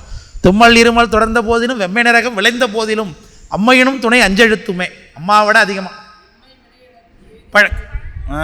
இம்மை வினையடர்த்து எய்த போதும் அம்மையினும் துணை அஞ்செழுத்துமேன்னர். அதனால் நம்ம தும்பும் பொழுது முதல்ல 2 தடவை ஆச்சு அப்பா அம்மானு தும்பணும். ஆகா சார் சொல்லியிருக்காரு சிவசிவம்னு தும்ப சொல்லி அடுத்த முறை ஞாபகம் வச்சுக்கிறோம். 2வது முறை வராது கண்டிப்பாக. 3வது முறை 4வது முறை 5வது முறை ஞாபகம் வந்துடும். சிவசிவன்னு கண்டிப்பாக வரும் இல்லையா? என்ன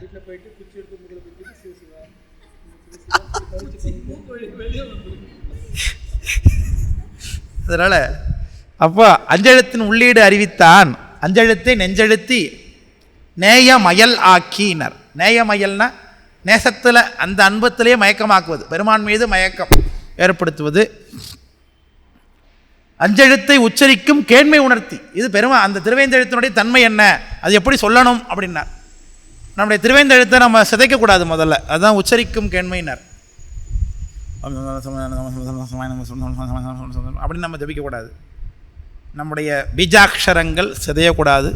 கொடுத்துருக்கூடிய பிரணவத்தோடு கூடிய பீஜாட்சரத்தோடு கூடிய திருவேந்தெழுத்து நம்ம கொடுக்கப்பட்டிருந்ததுன்னா அது பிரணவம் பீஜாட்சரம்லாம் சிதையாமல் நல்லா நிறுத்தி பொறுமையாக உச்சரிக்க வேண்டும். அதான் முழு பலன் கொடுக்கும் நமக்கு. அது இது உச்சரிக்கும் கேண்மைனா தன்மை நடக்கும். உச்சரிக்கக்கூடிய ஸ்டைல் அது இருக்கு இல்லையா? மானத முறைன்னு இருக்குது. வைகரி வாக்கில் சொல்கிறதா, மானத வாக்கில் சொல்கிறதா, தூள வைகரியில் சொல்கிறதா, சூக்கும வைகரியில் சொல்வதா, உள்ளுக்குள்ளேயே சொல்வதா, மனதுக்குள்ளே ஜபிக்கிறதா? எல்லாத்துலேயும் உத்தமம் எதுனா மனதுக்குள்ளே ஜபிக்கிறது தான். அப்படியே உட்காந்துக்கிட்டே இருக்கணும், ஜபம் மட்டும் உள்ளே ஓடிக்கிட்டு இருக்கணும். உள்ளே வேற ஓடிட்டு கூடாது, ஏன்னா அது வந்துடும் அடுத்தது கையோட. அதனால் உள்ளுக்குள்ளே எப்போ மனதை அமைதிப்படுத்தி மனசுக்குள்ளே சொல்ல, அதுதான் உத்தமமானது. வெளியில் வாக்கில் சொல்வது மத்திமை தான். அதாவது இப்படி சூக்கும வைகரியில் சொல்கிறது என்பது மத்திமை பலன் தான்.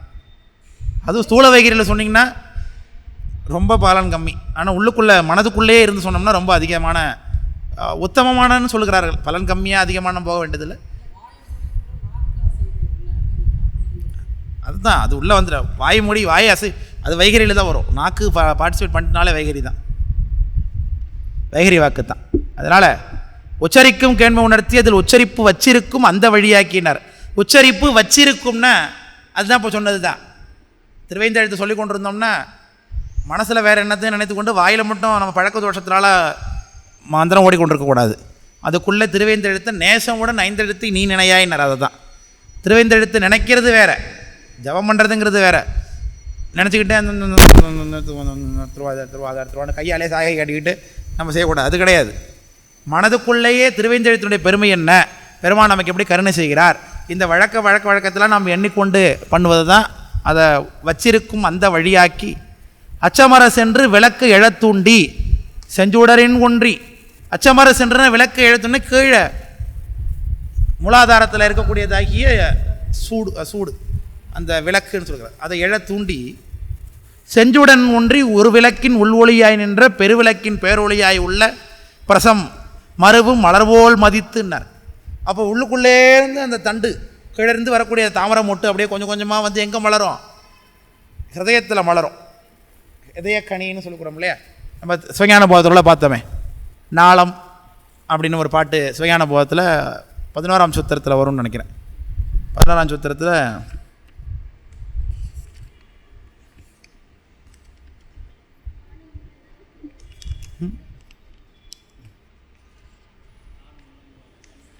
அதல்ல மண்முதலாம் ஞாலம் மலர்வித்தை கலாரூபம் எண்ணிய ஈஸ்வர சதாசிவமாம் நன்னில் கலை உருவாம் நாதமாம் சக்தி அதன் கண்ணான் நிலையதில் சிவம் அச்சிவன் தாள் நேர்னு ஒரு பாட்டு. இது 9ஆம் சூத்திரத்தில் 3ஆம் அதிகரணத்தில் 3வது எடுத்துக்காட்டு வெண்பா. இந்த பாட்டில் தான் ஹிருதய தாமரையை பற்றி பேசுகிறது சிவஞான போதம்.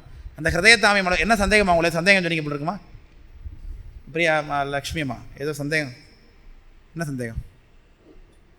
சரி, அதனால் வச்சிருக்கும் அந்த எழத்தூண்டி செஞ்சுடன் ஒன்று இருவிளக்கின் உள்ளொளியாய் நின்ற பெருவிளக்கின் பேரொளியாய் உள்ள பிரசம். உள்ள பிரசம்னா என்ன? பரசம்னா தேன் அர்த்தம். பரசம்னா தேன். பரசம் மருவும் மலர் போல் மதித்து, உள்ளுக்குள்ளே தேன் ஒழுகக்கூடிய மலர்னா ஹிருதய தாமரை தான். அங்கு அருவின் உருக்கொள்ளா அருளை கொளுத்தி, அதுக்குள்ளே சாமியை ஸ்தாபிக்கணும்னு அர்த்தம். தாமரையை ஸ்தாபிக்கணும். சிவபூஜையில் பார்த்தீங்கன்னா சாமியை ஸ்தாபிக்கிறதுக்கு ஸ்திராசன பூஜைன்னு ஒன்று பண்ணுவாங்க. ஸ்திராசனம், ஸ்திராசனம்னா என்ன? நிலையாக இருக்கக்கூடியதாகிய ஆசனம்னு அர்த்தம். அது என்ன பண்ணுறோம்? ஆதார சக்திய நம்ம, அனந்த சக்திய நம்ம, அதானே ஞானாய நம, வைராக்கியாய நம, ஐஸ்வர்யாய நம அப்படின்னு சொல்லி, அனைஸ்வர்யாய நம, அனந்த அப்படின்னு சொல்லி, அஞ்ஞானாய நம அப்படின்னு சொல்லி வருகிறோம். அதில் கீழ்ந்தின ஒரு கந்தாய நம, பீஜாய நம, அங்குராய நம, ஞாலாய நம அப்படி தானே வருது மந்திரங்கள். கந்தம்னா மண்ணுன்னு அர்த்தம். கந்தம்னா வாசனை. மண்ணுடைய இயல்பு என்ன? வாசனை தான். முன்விளக்கத்தில் படிக்கிறோம் இல்லையா? அதான் கந்தாய நம. முதல்ல மண் ஒன்று இருக்கிறதா பாவிக்கணும். அதில் அது விதை போடுறதா பாவிக்கணும். அதான் பீஜாய நம. அதுலேருந்து முளை வரும். அங்குராய நம வருது இல்லையா மந்திரம்? அப்படி தானே அந்த ஆடலில் தானே இருக்குது.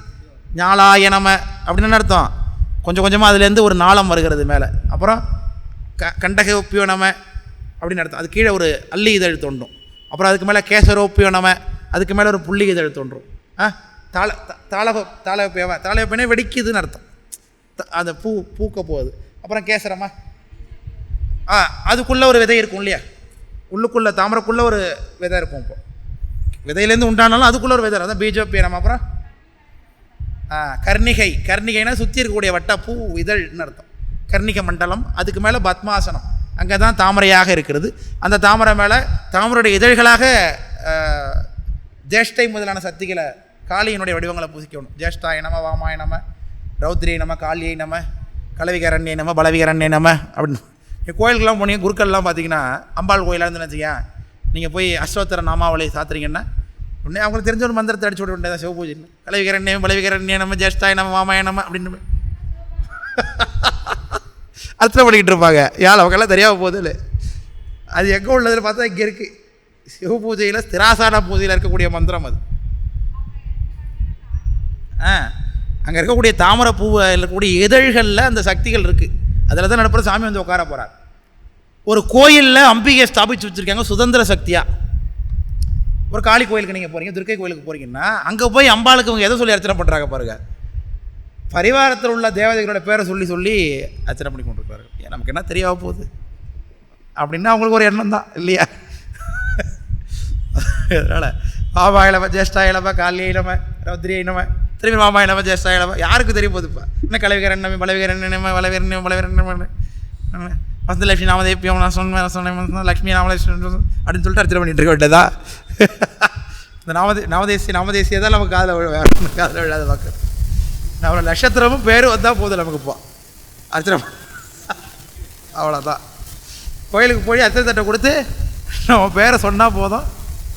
நம்ம பேர் அவருக்கு சொல்லி நம்ம காதில் விழணும். நம்ம நட்சத்திரம் அவர் சொல்லி நம்ம காதில் விழும். அவ்வளோதான். மற்றபடி அவர் என்ன மந்திரம் சொல்கிறார் எது சொல்லி எல்லா குருக்களும் அப்படி கிடையாது. நம்ம எல்லாரையும் சொல்லலை. அதனால் இருக்காங்க, அப்படி இருக்கிறவங்க தான் அதிகம். இப்படி உள்ளவங்க குறைவு தான். ஞானவான்களாகவும் ரொம்ப ஸ்ரத்தையோடையும் விஷயவானாக நமக்கு நம்மளுடைய நலனை கருதி நமக்காக சரியாக செய்து கொடுக்கக்கூடிய குருக்கள்னு பார்த்தீங்கன்னா கோயில்களில் ரொம்ப அருகித்தான் இருக்கிறார்கள். மற்றது எல்லாம் பார்த்தீங்கன்னா இப்படி தான் இருக்குது இப்போ சரித்திரப்பட்டோம்.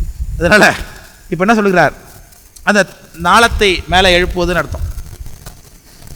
பேரொழியாக உள்ள பிரசம் மருவும் மலர்போல் மதித்து அங்கு அறிவின் உருக்கொள்ளா அருளை கொளுத்தின்னு அர்த்தம். உருவில்லாத சிவபெருமான இந்த தாமரை மேலே ஸ்தாபிப்பதுன்னு அர்த்தம். அதானே பண்ணுறோம். அதுக்கு மேலே தான் சாமி என்ன பண்ணுறோம்? வித்யாதயம் கற்பிக்கிறோம் முதல்ல. அதுக்கப்புறம் அது அக்னிமண்டலாய நம, அக்னிமண்டலாதிபதியே விஷ்ணுவே நமவா. அப்புறம் சூரிய மண்டலாதிபதியே சூரிய மண்டலம் பூசிக்கிறோம், அக்னிமண்டலம் பூசிக்கிறோம். அப்புறம் என்ன மண்டலம் இருக்குது?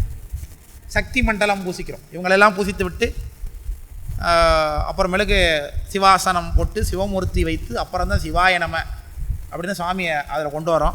அதுக்கு பிறகு வித்யாதேக நியாசம்னு இதில் இருக்குது. தேக நியாசம் பண்ண வேண்டும். அப்புறம் தண்டபங்கி நியாசம், முண்டபங்கி நியாசம், வக்திரபங்கி நியாசம், கலா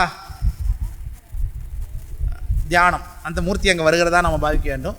அப்புறம்தான் ஆவாகனம். அப்புறம்தான் ஆவாகனம் நமக்கு இருக்குது. இவ்வளவு தூரம் சிவபூசையில் சொல்லப்படுற விஷயத்தை தான் இங்கே சொல்லுகிறார். அருளை கொளுத்தி குணம் கொறி ஒன்று இல்லா இடத்தை இலைப்பாற்றி. வில்லாத உள்ளம் முதலா உள்ளதெல்லாம் வாங்க அருள் வெள்ளமையில் அழித்து மேவினான். அப்போ பெருமான் வந்து என்ன பண்ணுறார், என்னுடைய வில்லாத உள்ளம்னா குறைவு, எப்பொழுதுமே குறைவிலிருந்து நீங்காததாகிய வில்லா அன்புனார். வித்தகத்தால் வெள்ளானை வில்லா அன்பு செய்ததற்கு வீடு காட்டினார் அப்புறம் சாமி பாசுர தேவாரத்தில். வில்லாத அன்புன்னா குறைவில்லாத அன்பு, குறைவாகவே இருக்கக்கூடியதாகிய என்னுடைய வில்லத்தை என்ன பண்ணுறாரு, உள்ளதெல்லாம் வாங்க அருள் வெள்ளமயல் அழித்து மேவினான். கள்ளம் மறப்பித்தான். கள்ளம் மறப்பித்தான்னா நம்முடைய தற்போதத்தை கெடுத்தார்னு அர்த்தம். மெய்ஞானமாக்கி மனமெல்லாம் இறப்பித்தான், என்னுடைய மனத்தை இறப்பித்தான். என் பிறவி ஈர்த்தான். என் பிறவி ஈர்த்தான்னா அவர் ஈர்த்துக்கிட்டார், நம்மளுக்கு பிறவி விடமாட்டார், பிறவி கிடையாதுன்னு அர்த்தம். விரல் சொல்லுக்கு எட்டானை. விரல் சொல்லுக்குன்னா என் சொல்லுக்கு அப்பாற்பட்டவன் அர்த்தம். அதான் விரல்னா வீரம், இந்த விரல் இல்லை. விரல் சொல்லுக்குன்னா வாக்கினால் வாழக்கூடிய வாக்குக்கு அப்பாற்பட்டவன் அர்த்தம். வாக்கு மனாதீத கோசரன் அப்படிங்கும் சுவையான போதம். விரல் சொல்லுக்கு எட்டானை யாருக்கும் எழுதா இயல் குணங்கள் எட்டானைன்னார். எப்படி போடாரு பாருங்க. எட்டானைனா எட்டு ஆதவன் அர்த்தம். எட்டானைனா குணங்கள் எட்டு உடையவன் அர்த்தம். 8 குணங்கள் என்ன? தன்மயத்தன், தூய உடம்பினன், பேரருள் உடையவன், அதான் இயல்பாக பாசங்களை நீங்கி இருத்தல், தூய உடம்பினன், அப்புறம் அனாதி போதம், அறிவிக்காமலே அறிவது, முற்றுணர்வு, பேரருள் உடைமை, பெருங்கருணை உடைமை, அப்புறம் அது அழுத்த சக்தி, இப்படிலாம் வரும். இப்படி சொல்லக்கூடிய 8 வகை, 8 குணங்கள். என் குணத்துலோமேன்னார் அப்பர் சாமி. நமக்கு வந்து 8 குணம் வரும் எப்போ? சிவமாக ஆகும் பொழுது. ஆனால் 8 குணத்தை வைத்துக்கொண்டு நம்ம என்ன பண்ண முடியாது? பஞ்சகிருத்தியம் பண்ண முடியாது. பஞ்சகிருத்தியம் பண்ணுறான்னு சொன்னால் அவன் யார்? சிவ சமவாதி. ஆற்றா எழுத்தினன், எட்டானை ஆற்றா எழுத்தினன்னர். ஆற்றா எழுத்தினன்னா சொல்லி முடிக்க முடியாத வழியை உடையவன் அர்த்தம். அப்போ அவருடைய பெருமைகள் என்னென்ன என்பதை காட்டுகிறார். மட்டாரும் பாடலார் ஆடலார் பண்பலார் நண்பலார் ஆடலார் ஆடல் அகன்பதியாம் கூடலார் காணக்கிடையாதான் காண்பர்க்கு காட்சியான் பாணர்க்கு இலகு பலகையிட்டான் சேனில் சிறந்த உருவான் திருமாலுக்கு எட்டான் நிறைந்த திருவுருவில் நிற்போன் கரங்குடனே சூரை சுழல் வண்டு சுழல் கொல்லி வட்டம் என்னும் மாறு கருணையினால் மாற்றினான் நீரணிந்த மெய்யன் நிமலன் அமலன் அருள் வீடு அளிக்கும் மையன் அறிவுக்கு அறிவாயினான் பொய்யர்வாள் பொய்மையாய் நின்றான் புரிந்தவர் தம் நெஞ்சத்து மெய்மையாய் நின்று விளங்கினான் என்பது இந்த கண்ணி. இது 100லிருந்து 105 வரைக்கும் உள்ள கண்ணிகள் நம்ம பார்க்குறோம். மட்டாரும், மட்டுன்னா தேன், மட்டாரும் பாடல்னா அர்த்தம். தேன் கலந்த பாட்டுனா என்னங்க? தேன் குடிச்சிட்டு பாடுறதா? மதுரமாக பாடுறதா? பாடல் இனிமையாக இருக்கிறது. அப்போது மட்டாரும் பாடலார் ஆடலார் இதெல்லாம் சாமிக்குரிய விஷயம். பாட்டு பாடுவார் சாமி. வேதம் போதி ஒரு வெண்ணூல் பூண்டு அப்படின்னு வெள்ளை எருதேரி அப்படின்னு திரு பழனம் தேவாரத்தில் சொல்லுகிறார். திரு ஆமாத்தூர் தேவாரத்தில் சாமி பாட்டு பாடுறாருன்னு வரும். பாடுறாருன்னு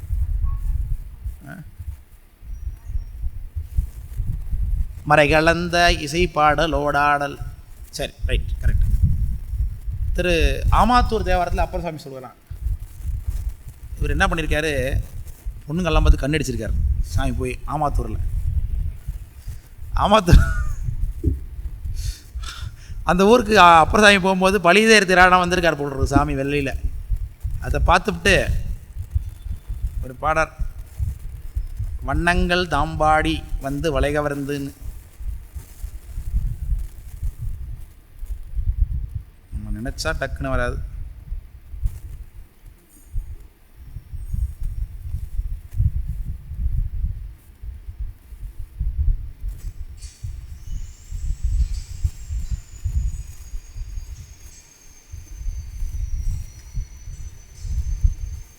ஆறாம் திருமுறை 9வது பதிகத்தில்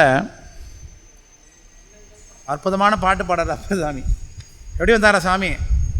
வண்ணங்கள் தாம் பாடி வந்து நின்று வழி செய்து வளை கவர்ந்தார் வகையால் நம்மை கண்ணம்பால் நின்று எய்து கனலப் பேசி கடியதொரு விடையேறி காபாலியார் சுண்ணங்கள் தாங்கொண்டு துதைய பூசி தோல் உடுத்து நூற்பூண்டு தோன்ற தோன்ற நலார் போகின்றார் வந்து காணீர் அழகியரே ஆமாத்தூர் ஐயனாரே. அழகியரே வாருங்கள்னு கூப்பிட்றாரு அப்பர் சாமி. எல்லாம் வாங்க எல்லாம் வாங்க எல்லாம் வாங்க. எவ்வளவு அழகாக இருக்கார் பாருங்க அவர்னார். என்ன பண்ணிட்டு வந்திருக்காரு? பாட்டு வந்தார். வண்ணம்னா பாட்டுன்னு அர்த்தம். வண்ணங்கள் தாம் பாடி வந்து வண்ணின்று வழி செய்து வளை கவர்ந்து. வழி செய்த என்ன பண்ணியிருக்காரு? பேசுகிறே இல்லையா, இப்போ பார்க்குறே இல்லையா, அப்படி வரையே இல்லையான்னு கூப்பிட்டுருக்காரு. போய் அந்த பொண்ணு பலியிட வரும்போது பிடிச்சி கையை பிடிச்சிக்கிறது, வழி போட வரும்பொழுது. அதான் வழி செய்து மயக்கிறது, பெண்களை மயக்கிறது. வழி தேர்ப்பினான் இல்லையா, அழகாக வராருல்ல பார்க்குறதுக்கு. அதோட விட்டாரா? கண் அம்பால் கண் அம்பா. இந்த பார்க்குற பார்வை எப்படி இருக்கு? அம்பு போலவே குத்துதான் அந்த பெண்களை. கண் அம்புங்கிறார் அப்புறம். கண்ணம்பால் எய்தி, அதான் கண்ணடிச்சிருக்காருன்னு அர்த்தம். கண்ணால் பார்த்தல் பெண்கள் தான், எல்லா உயிர்களும் தான், எல்லாம் நமக்கும் தான். பண்ணா பழி தேர்ப்பிறானா வந்தால் யாருக்கு பார்க்க கசக்குது? வகையால் நம்மை கண்ணம்பால் நின்று எய்தி கனல பேசி. பேசுறது எப்படி இருக்கான்? கனல் போல இருக்கான். எப்போ? பேசும்போது இல்லை, பேசிட்டு போனதுக்கு பிறகு. பேசும்போது கடலாக இருந்தால் எப்படி இன்பமாக இருக்கும்? பேசும்போது இன்பமாக இருக்கணும். அவர் போனதுக்கு பிறகு நினச்சி பார்க்கும் பொழுது ஐயோ தின்னு சத்தை பேசிகிட்டு இருந்தால் நல்லா இருக்குமே அப்படி நினைக்கும் பொழுது நெருப்பாக ஆகணும் இல்லையா? அதான் கடலை பேசிட்டார். கண்ணம்பால் எய்தி கடலை பேசி கடியதோர் விடையேறி காபாலியார் சுண்ணங்கள் தாங்கொண்டு துதைய பூசி. திருநீரை உடம்பு ஃபுல்லாக பூசிக்கொண்டு தோல் உடுத்து நூல் பூண்டு தோன்ற தோன்றன எல்லாவற்றையும் காட்டி கொண்டு போகிறார். தன்னுடைய கோலங்களை எல்லாம் காட்டிக்கொண்டு அனலார் போகின்றார். அழகியரே வந்து காணீர் ஆமாத்தூர் ஐயனாரேன்னு சொல்லுகிறார் இல்லையா? அந்த அந்த பாட்டு முழுக்க, அந்த பதிகம் முழுக்க அவ்வளோ இன்பமாக இருக்கும் படிக்க. முழுக்க இதே மாதிரி டீசிங் தான் இருக்கும். சாமி என்ன பண்ணுகிறார் அப்படின்னு பாட்டு பாடுறதுன்னு அர்த்தம். திரு நீடூர்னு ஒரு சேத்திரம் இருக்குது. அந்த சேத்திரத்தில் நடராஜாவுக்கு பேர் பாடி ஆடியநாதர்னு பேர். நிறுத்த காணர் அப்படின்னு பேர். நிறுத்த காணர், கானம் இவரே பாடுறது இவரே ஆடுறதுன்னு அர்த்தம். பாடி ஆடியநாதர். அப்போ பாடலார் ஆடலார் பண்பு அலார் அப்படின்னு என்ன அர்த்தம்? நல்ல பண்புடையவர் இல்லைன்னு அர்த்தமா? உலகத்திற்கு ஏற்ற பண்பு இல்லையா? கிடையாது இவர்கிட்ட. என்ன சொல்கிறார்? வெறுப்பனவே மிக செய்துன்னார் அப்புறம் சாமி. உலகத்தில் உள்ளவங்கெல்லாம் வெறுக்கிற பொருள் தானே வச்சுருக்கிறாரு. உமத்தம்பூவு உமத்தெல்லாம் வச்சு நம்ம யாராவது போவோமா? அவருக்கு ரொம்ப அது இனிமையாக இருக்குது. கல்லார்ந்த பூங்கொன்றை மதமத்தம்னார். உமத்தம்பூ மதமத்தம் அதை வைத்து கொண்டிருக்கிறாருன்னு சொல்லுகிறார். அப்போ நண்பலார்னா நண்பு யாருக்கும் நண்பன் கிடையாது. அப்போ என்ன அர்த்தம்? யாராக இருந்தாலும் வினையை கூட்டுவார். சுந்தரமூர்த்தி சாமியாக இருந்தாலும் சரிதான். சுந்தரமூர்த்தி சாமி சொல்லுகிறார், பிழையுள்ளன பொறுத்திடுவேர் என்று அடியேன் பிழைத்தக்கால் வழுறார். பழி எதனை பாராமே படலம் என் கண்மறை பித்தீர் குழைவிரவு வடிகாதா கோயில் உலாயோ என்ன உழை உடையான் உள்ளிருந்து உலோம் போகீர் என்றானேனர். இங்கேதான் இருக்கு பாட்டு போயிட்டு அந்த வழியாக போய் கொண்டு இருந்தார். ஒன்னாளரை கண்டார் போல உலோம் போகீர் என்றானே அப்படின்னார். ஏதோ தப்பானவனை பகைவனை பார்த்தா மாரி என்ன போய் சொல்லிவிட்டாரு. ரொம்ப விரும்புகிறாங்க, ரெண்டு பேர் க்ளோஸ் ஃப்ரெண்டாக இருக்காங்க, ரொம்ப க்ளோஸ் ஃப்ரெண்டு. திடீர்னு சண்டை வந்து போச்சு. ஒருத்தங்க தப்புன்னொடனே அதனால் பேசாமல் இருக்காங்க அப்படின்னா அந்த ஃப்ரெண்டு கண்டுக்காத மாதிரி இருந்தால் மனசு கஷ்டமாக இருக்குமா இருக்காதப்பா? அதுதான் அவருடைய ஃபீல். இப்போ ஒன்னலரை கண்டால் போல உலகம் போகிறேன் என்றானே அப்படின்னு பாரு. எல்லாமே அப்படி சொல்லிவிட்டாரு. அதனால் சாமி என்ன ஃப்ரெண்டு இல்லையா? ஊன்றுவது ஒரு கோல் அருளி உள்ளோம் அப்படின்னாரா சாமி. ஒரு கோல் கொடுத்துருக்கார். ஊன்றுவதோர் கோளரளி உலகம் போகிறேன் என்றானேனர் அதுன்னு சொல்கிறார் அந்த பாட்டுக்குள்ளே. அந்த கோலை தான் கையில் எப்போதும் வைத்து கொண்டிருக்கிறார். அவர் கேட்பார், அங்கேயே கேட்டிருப்பார். அதாவது ஒரு காய் பிடிச்சிக்கிட்டு போகிறதாவது ஒன்று கூடனார். அப்போ எதுவாக இருந்தாலும் சாமிகிட்ட தான் கேட்கணும். சரி கண்ணு தெரியல, ஒரு குச்சி எடுத்துட்டு தட்டிட்டு போகலாமான்னா ஊன்று கோலையும் யார் தான் கொடுத்தாகணும்ப்பா? அவர் தான் கொடுத்தாகணும்னு கேட்குறாரு இப்போ அந்த உறுதி. அப்போ நண்பலார்னா யாரையுமே என்ன பண்ணுவார்? தர்மவான்கிறதுனால சுவாமி அறவடையில் வர்றதுனால யாராக இருந்தாலும் என்ன பண்ணுவார்? அம்பாலாக இருந்தாலும் சரி தான் சபிச்சு அனுப்பிச்சி விட்ருவார். முருகப்பெருமாளும் சபிச்சு அனுப்பிச்சி விட்ருவார். யாராக இருந்தாலும் அவருக்கு ஒரு பார்வை தான். அதனால் தப்பு செஞ்சா ஆடலார் நமக்கு தெரியும். ஆடலார்னா ஆடுறது தான் அவருடைய வேலையை இல்லையா?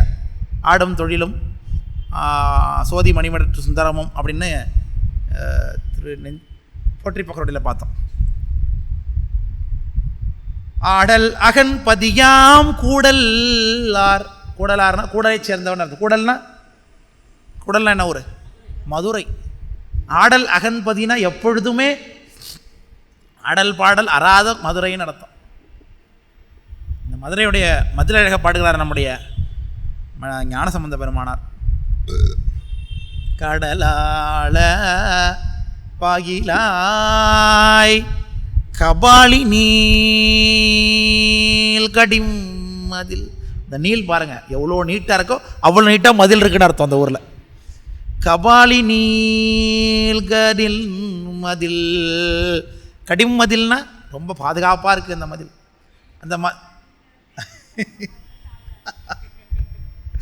அந்த மதில் அழகாக சாமியே வர்ணிக்கிறார். அதை மதிமலி பொரிசை மாடக்கூடல் பதிமிசை நிலவு பால் நிறவரி சிறகு அன்னம் பயில் பொழில் ஆளவாயில் மன்னிய சிவன் யான் தன்னை அறிமுகப்படுத்திக் கொள்கிறார் சேரமான் பெருமாள் நாயனர். மன்னிய சிவன் யான் மொழி தருமாற்றம். அதில் தன்னை அறிமுகப்படுத்தும் போது தான் ஊரை சொல்கிறார். மதுரை எப்படிப்பட்டதாக இருக்கான்? மதிமலி பொரிசை. பொரிசைனா காம்பவுண்ட் வால்னு அர்த்தம். எது வரைக்கும் இருக்குது? சந்திரன் வரைக்கும் இருக்குது, நிலா வரைக்கும். மதிமலி பொரிசை மாடக்கூடல், அந்த கூடல் ஞானசம்பந்த பெருமானார் சொல்கிறார். நீல் கடிம் மதில் குடலாள வாயிலாய் குழாயதென்ன கொள்கையே. என்ன பாடுறார்? மதுரன் நீ மணாளன் நீ மதுரையாள வாயிலாய் என்று சொல்லுகிறார். உலகத்தில் உள்ள எந்த லிங்கத்துக்கும் நீங்கள் பூசை பண்ணணும், எல்லா லிங்கத்தையும் நீங்கள் பூசை பண்ண பலன் உங்களுக்கு வேணும்னா சொக்கநாதரை தரிசனம் பண்ணால் போதும். சொக்கநாதர் தான் எல்லா லிங்கத்துக்கும் மூத்த லிங்கம். முளைத்தான எல்லாருக்கும் முன்னே தோன்றினார் அப்பர்சாமி. அந்த எல்லா லிங்கத்தினுடைய வேறாக அந்த சொக்கலிங்க பெருமானார் இருக்கிறார்னாரு. அதனால் நம்முடைய ஆன்மார்த்த பூஜாமூர்த்தி சொக்கநாதர் தானே, நம்முடைய தர்மியாதனத்துடைய பூஜாமூர்த்தி சொக்கநாத பெருமான் தானே. அதனால் அது நம்ம ரொம்ப நெருக்கம் அவருக்கு. இப்போ நம்ம சாமி அவர் இல்லையா? அவர் தான் நமக்கு ரொம்ப அடியார்க்கெளியான் உள்ளபடியே அவர் தான். அடியவர்களுக்காக எதை வேணாலும் செய்வார். அவர் இறங்கி வந்து இன்னும் பல அற்புதங்களை எந்த காலத்திலையும் செய்து கொண்டு தான் இருக்கிறார் அந்த பெருமானார். குடலார் என்று சொல்லுகிறார். துவாதசா அந்தம் அப்படின்னு அந்த சொல்லுகிறார். காலத்தோடு கற்பனை கடந்த கருவூலத்து பழம்பாடல் கலைமாச்செல்வர் தேடி வைத்த கடவுள் மணியே என்று குமரகுருபர சுவாமிகள் அம்பாளை பாடுறார் மீனாட்சி பிள்ளை தமிழில். உயிர் ஆழவாளத்து உணர்வு நீர்ப்பாய்ச்சி வளர்ப்பார்க்கு அருள் பூத்து ஒளிப்பழுத்த வளர்க்கற்புதம் கற்பகமே அப்படின்னு அம்பாள் அப்படி சொல்லுகிறார். அதில் துரியங்கடந்த பரணாத மூலத்தளத்து முளைத்த முழுமுதலேன்னார். அந்த இடத்துல அம்பாளை பாடும்பொழுது சாமியை சொல்லுகிறார். துரியங்கடந்த பரணாத மூலத்தளத்து முளைத்த முழுமுதலே முத்தந்தருகவே முக்கச்சுடருக்கு விருந்திடும் மும்முளையாய் அப்படின்னு நான் பாடிருக்கிறேன். முக்கச்சுடருக்கு விருந்திடும் மும்முளையாய் முத்தந்தருகவேன்னு பாடுகிறார். அந்த பாட்டில் தான் அம்பாள் இறங்கி வந்து முத்தம் கொடுக்குறார் குமரகுரு சுவாமிக்குன்னு பார்க்குறோம். அதை நீங்கள் மீனாட்சி அம்மன் கோயில் போகும்போதே இந்த படியில் நிற்கும் பொழுதே எழுதி போட்டிருப்பாங்க. சின்னதாக கல்வெட்டு வச்சுருப்பாங்க. அந்த இடத்துல தான் அவர் குமரகுருபரர் இருந்து கொண்டு பாடினார் என்பதை அந்த இடத்துல எழுதி போட்டிருப்பாங்க. சைட்லேருந்து வரிசையிலேருந்து ஏறி வந்து ஒரு மேடை மாதிரி சன்னதிக்கு நேராக ஒரு மேடை மாதிரி இருக்கும். அதில் ஒரு 4 கால் மண்டபம் என்னமோ இருக்கும். அந்த மண்டபத்தில் தான் குமரகுருபரர் இருந்து கொண்டு அம்பாளை உனக்கி பாடினது. அந்த மண்டபத்துடைய வாசல்லே பார்த்தீங்கன்னா கல்வெட்டு இந்த பாட்டை வச்சுருப்பாங்க. இந்த முத்தப்பருவ பாட்டு மீனாட்சி அம்மன் பிள்ளை தமிழில் அப்படின்னு பார்க்குறோம். அந்த கூடல் சுவாமி 64 திருவிளையாடலில் செய்திருக்கிறார் அடியவர் பொருட்டு. எத்தனை கருணை! குடலார் காண கிடையாதான் காண்பார்க்கு காட்சியான். எல்லாருக்கும் கிடைக்க மாட்டான், யார் விரும்புகிறார்களோ அவர்களுக்கு கிடைப்பான் என்று சொல்லுகிறார். அதில் விட்டாரா? பாணர்க்கு இலகு பலக இட்டான். ஒரே ஒரு திருவிளையாடலை சொல்லுகிறார். அடியவருக்காக செய்த 2 பாணருக்காக பழகிட்டிருக்கார். பாணபத்திரனுக்காகவும் பழகிட்டிருக்கிறார் சாமி. நம்முடைய திலகண்டை யாழ்ப்பாண நாயனாருக்காகவும் சாமி பழகிட்டிருக்கிறார்.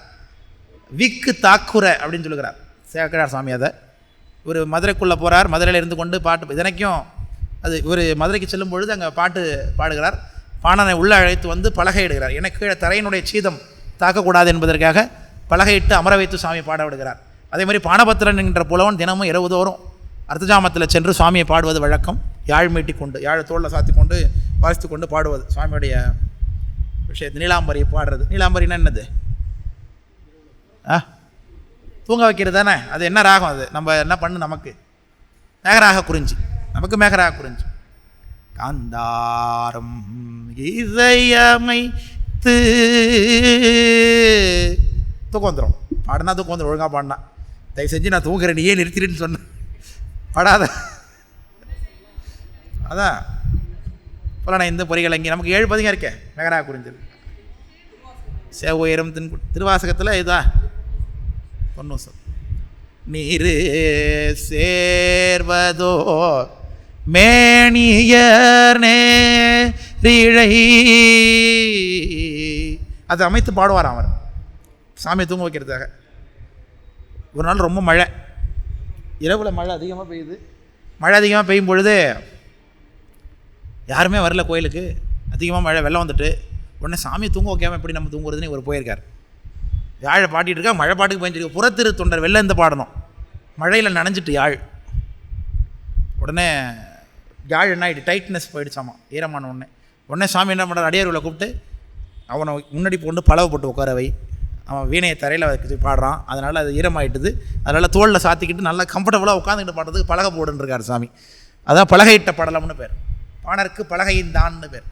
அடியவருக்காக அடியார் தன்னடியார் இடர்கண்டு வாளாயிராதவன். அதான் அம்மையார் சொல்கிறாங்க, அனுபவத்தை சொல்கிறாங்க. அம்மருங்கு நின்றையர்வார் அருங்கனிக்கு என் செய்வார் அப்படின்னார்.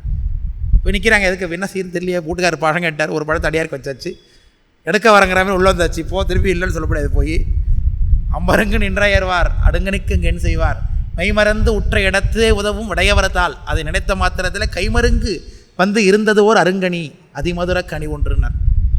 அப்போது அது பின்னாடி அம்மையார் அற்புதத்தில் வந்து அதை பாடும்போது நினச்சி பார்க்குறாங்க, சே நம்ம சாமிகிட்ட பழம் கொடுங்க சாமி, சுச்சுவேஷனை எப்படி ஹேண்டில் பண்ண போகிறோன்னு ஒரு வார்த்தை கூட நம்ம கேட்கவில்லையே. உடனே சாமி நமக்கு கொடுத்தாரேன்னார். ஏன்?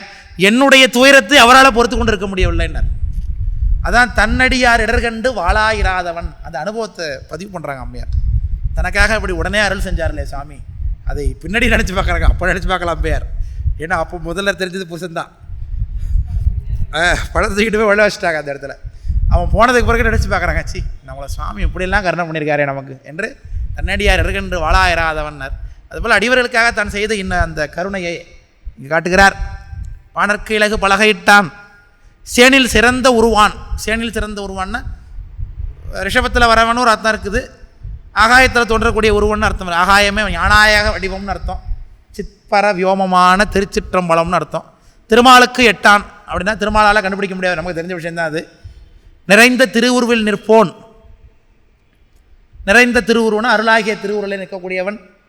கரங்குடனே, கரங்குடனே சூறை சுழல் வண்டு சுழல் கொல்லி, சுழல் கொல்லிவட்டம் என்னும் மாறு கருணையினால் மாற்றினான்னார். இடத்துல மாறு என்பது பிறவியை குறிக்குது. அந்த மாறு என்கின்ற ஒற்றை சொல்லு பிறவியை குறிக்கிற. ரெக்கார்ட் ஆகிட்டு இருக்கா? ஆகுதா? செக் பண்ணு. மாறு என்பது பிறவியை குறிக்குது. பிறவி என்பது சுழல். எழை தொழும்பனேன் எத்தனையோ காலம் எல்லாம் பாழுக்கு இறைத்தேன், ஊழி முதற் சிந்தா மணிவந்து என் பிறவித்தாழை வரித்தவான்னார். பிறவித்தாள் ஒரு சுழற்சிக்குள்ளே மாட்டிக்கொண்டோம். நம்ம ஆற்று சுழலில் மாட்டிக்கிட்டோம்னா திரும்ப போய் ஆற்று சுழலில் மாட்டிக்கொள்ளக்கூடிய ஆடையை வந்து காப்பாற்ற முடியுமா? முடியாது. அந்த ஆற்று சுழலை கிழிச்சரிஞ்சிட்டு போகிற ஒரு ஆள் தான் என்ன பண்ண முடியும்? காப்பாற்ற முடியும். அப்போது பிறவியில் மாட்டாத ஒருத்தர் தான் அந்த தாழ்ப்பாலை பிடுங்கணும். அது குறைக்க நம்ம பண்ணிட்டு இருப்போம். சுற்றி சுற்றி பிறப்போம் இறப்போம் பிறப்போம் இறப்போம் பிறப்போம் இறப்போம் பிறவி. அதுக்கு என்ன சொல்கிறார்? கரங்குன்னார். காற்றாடி, இந்த ஃபேன் ஓடுத சுற்றி சுற்றி வருது இல்லை, கரங்குன்னா காற்றாடி. சூறை, சூறைக்காற்று சுற்றி சுற்றி அடிக்கிறது. சுழல், நீர்ச்சுழல். வண்டு, சுழல் வண்டுனா வண்டு என்ன பண்ணோம்? சாரி, சுழல் வண்டுங்கிறது வண்டு சுற்றி சுற்றி மலரை சுற்றி சுற்றி வரும். சுழல் கொல்லி வட்டம்னா கையில் ஒரு கொல்லிக்கட்டையை வைத்துக்கொண்டு நீங்கள் சுற்றுனீங்கன்னா எப்படி தெரியும்? வட்டம், ஒரு வட்டமாக தெரியுது. ரொம்ப வேணாம். வீட்டிலலாம் சின்ன பிள்ளையில் பார்த்தீங்கன்னா விளக்குமாறு வச்சுருக்கும் பொழுது கரண்ட் போன நேரத்தில் அதை எடுத்து விளக்கில் கொளுத்தி காமிச்சிட்டு இருப்போம். விளக்குமாத்து குச்சி எடுத்து நீங்கள் இப்படி சுற்றுனீங்கன்னா, கொளுத்தி சுற்றுனீங்கன்னா என்ன பார்த்து அதே தான். அது எப்படி தெரியுது உங்களுக்கு? ரொம்ப வேணாம். கம்பி மத்தாப்பு சுற்றும் போது எப்படி தெரியுது? அது வட்டமாக தெரியுது. அதுதான் சொல்லி கொல்லி வட்டம், சொல் கொல்லி வட்டம். இப்படியாக இருக்கக்கூடிய மாறு, மாறு என்னும் பிறவி. பிறவி கருணையினால் மாற்றினான். தன்னுடைய கருணையினாலே என்னுடைய பிறவியை மாற்றியிருக்கிறான். நிரணிந்த மெய்யன் நிமலன் அமலன் அருள் வீடளிக்கும் ஐயன் அறிவுக்கு அறிவாயினான் பொய்யர்வால் பொய்மையாய் நின்றான் அறிவுக்கு அறிவாயினான்னார். இதோட நம்ம நிறைய பண்ணிவிடுவோமா சொன்னேன். ஏன்னா இப்போ மணி நேரம் ஆகிடுச்சு. இதுக்கு பிறகு நான் பாதியில் நிற்கும். அடுத்த வகுப்பு நம்ம கம்ப்ளீட்டாக இருக்காது. அதை நம்ம இதோட கம்ப்ளீட் பண்ணிட்டோம்னாக்கா அடுத்த வகுப்பு நமக்கு ஒரு முழுமையான வகுப்பாக அமையும். அதனால் ஐயன் அறிவுக்கு அறிவாயினான். அறிவுக்கு அறிவாயினான்னா நமக்கு தெரிஞ்ச விஷயந்தான். எப்படி சூரியன் எப்படி உயிருக்கு உலகத்துக்கு பிரகாசத்தை கொடுத்து உயிர் கண்ணுக்கு அறிவிக்கிறானோ அதுபோல் சுவாமி உயிருடைய அறிவுக்கு அறிவாக இருக்கிறார். பொய்யர்பால் பொய்மையாய் நின்றான்னார். பொய்யருக்கு பொய்யன் தான். கரவாடும் மண்ணெஞ்சற்கு அரியானை கரவாடும் மண்ணெஞ்சற்கு அரியானை கரவார்பால் பிறவாடும் வித்தகனை விடையேறும் பெருமானை அறவாட சடைத்தாழ அப்பரசாமி பாடம். அங்கங்கின் அனலேந்து இரவாடும் பெருமானை எம்மனத்தை வைத்தேனேன்னு அப்பரசாமி. கரவாடும் மண்ணெஞ்சற்கு அறியான் கரவாரபால் விரவாடும் வித்தகன். மனதுக்குள்ள வஞ்சகத்தை வைத்து கொண்டிருந்தால் சாமி வரமாட்டார். இறப்பவருக்கு ஈய வைத்தார் ஈபவருக்கு அருளும் வைத்தார் கரப்பவர் தங்கட்கெல்லாம் கருணரகங்கள் வைத்தாய் பரப்புனிர் கங்கை தன்னை படசடை மேல் பாய வைத்தார் அரக்கனுக்கு அருளும் வைத்தார் ஐயனை யார நாராயணன் அப்பரசாமி. அதனால் அந்த வஞ்சம் மனசுக்குள்ளே இருந்ததுன்னா வஞ்சமனக்கல்வர் அவங்களுக்குள்ள சாமி வரமாட்டார். அந்த கருணை தயாமூல தத்துவம் தயாமூல தன்மம் என்னும் தத்துவத்தின் வழி நின்று தாழ்ந்தோர்க்கெல்லாம் நலங்கொடுக்கும் நம்பியை நல்லாற்றானை நானடியை நினைக்கப்பட்டு உய்ந்தவாரேன்னார் அப்பரசாமி. அதனால் கருணை இருக்கக்கூடியவர்களிடத்து இறக்கமுடி இருக்கிறது சுவாமி வருவார். தர்மச்சந்தன் இருக்கக்கூடியவர்கிட்ட வருகிறார். அதனால் ஐயன் அறிவுக்கு அறிவாயினான் பொய்யர்பால் பொய்மையாய் நின்றான் புரிந்தவருக்கு தன் நெஞ்சத்து மெய்மையாய் நின்று விளங்கினான் என்று அந்த பெருமானை சொல்கிறார். அந்த குருநாதரிடத்தே தான் இப்போ தூதா அனுப்ப போகிறார். அந்த நெஞ்சத்தை அடுத்த பாட்டில் தான் அந்த அடையாளம் சொல்லி இவர் எங்கே இருக்கிறார், அது போகும்பொழுது எங்கெங்கெல்லாம் போகக்கூடாது, எங்கெங்கெல்லாம் போகணும் என்பதெல்லாம் அற்புதமாக காட்டி அந்த நெஞ்சு விடு தூது என்பது நிறைவாக்குது. அதை நம்ம அடுத்த வகுப்பில் செய்து கொள்வோம்.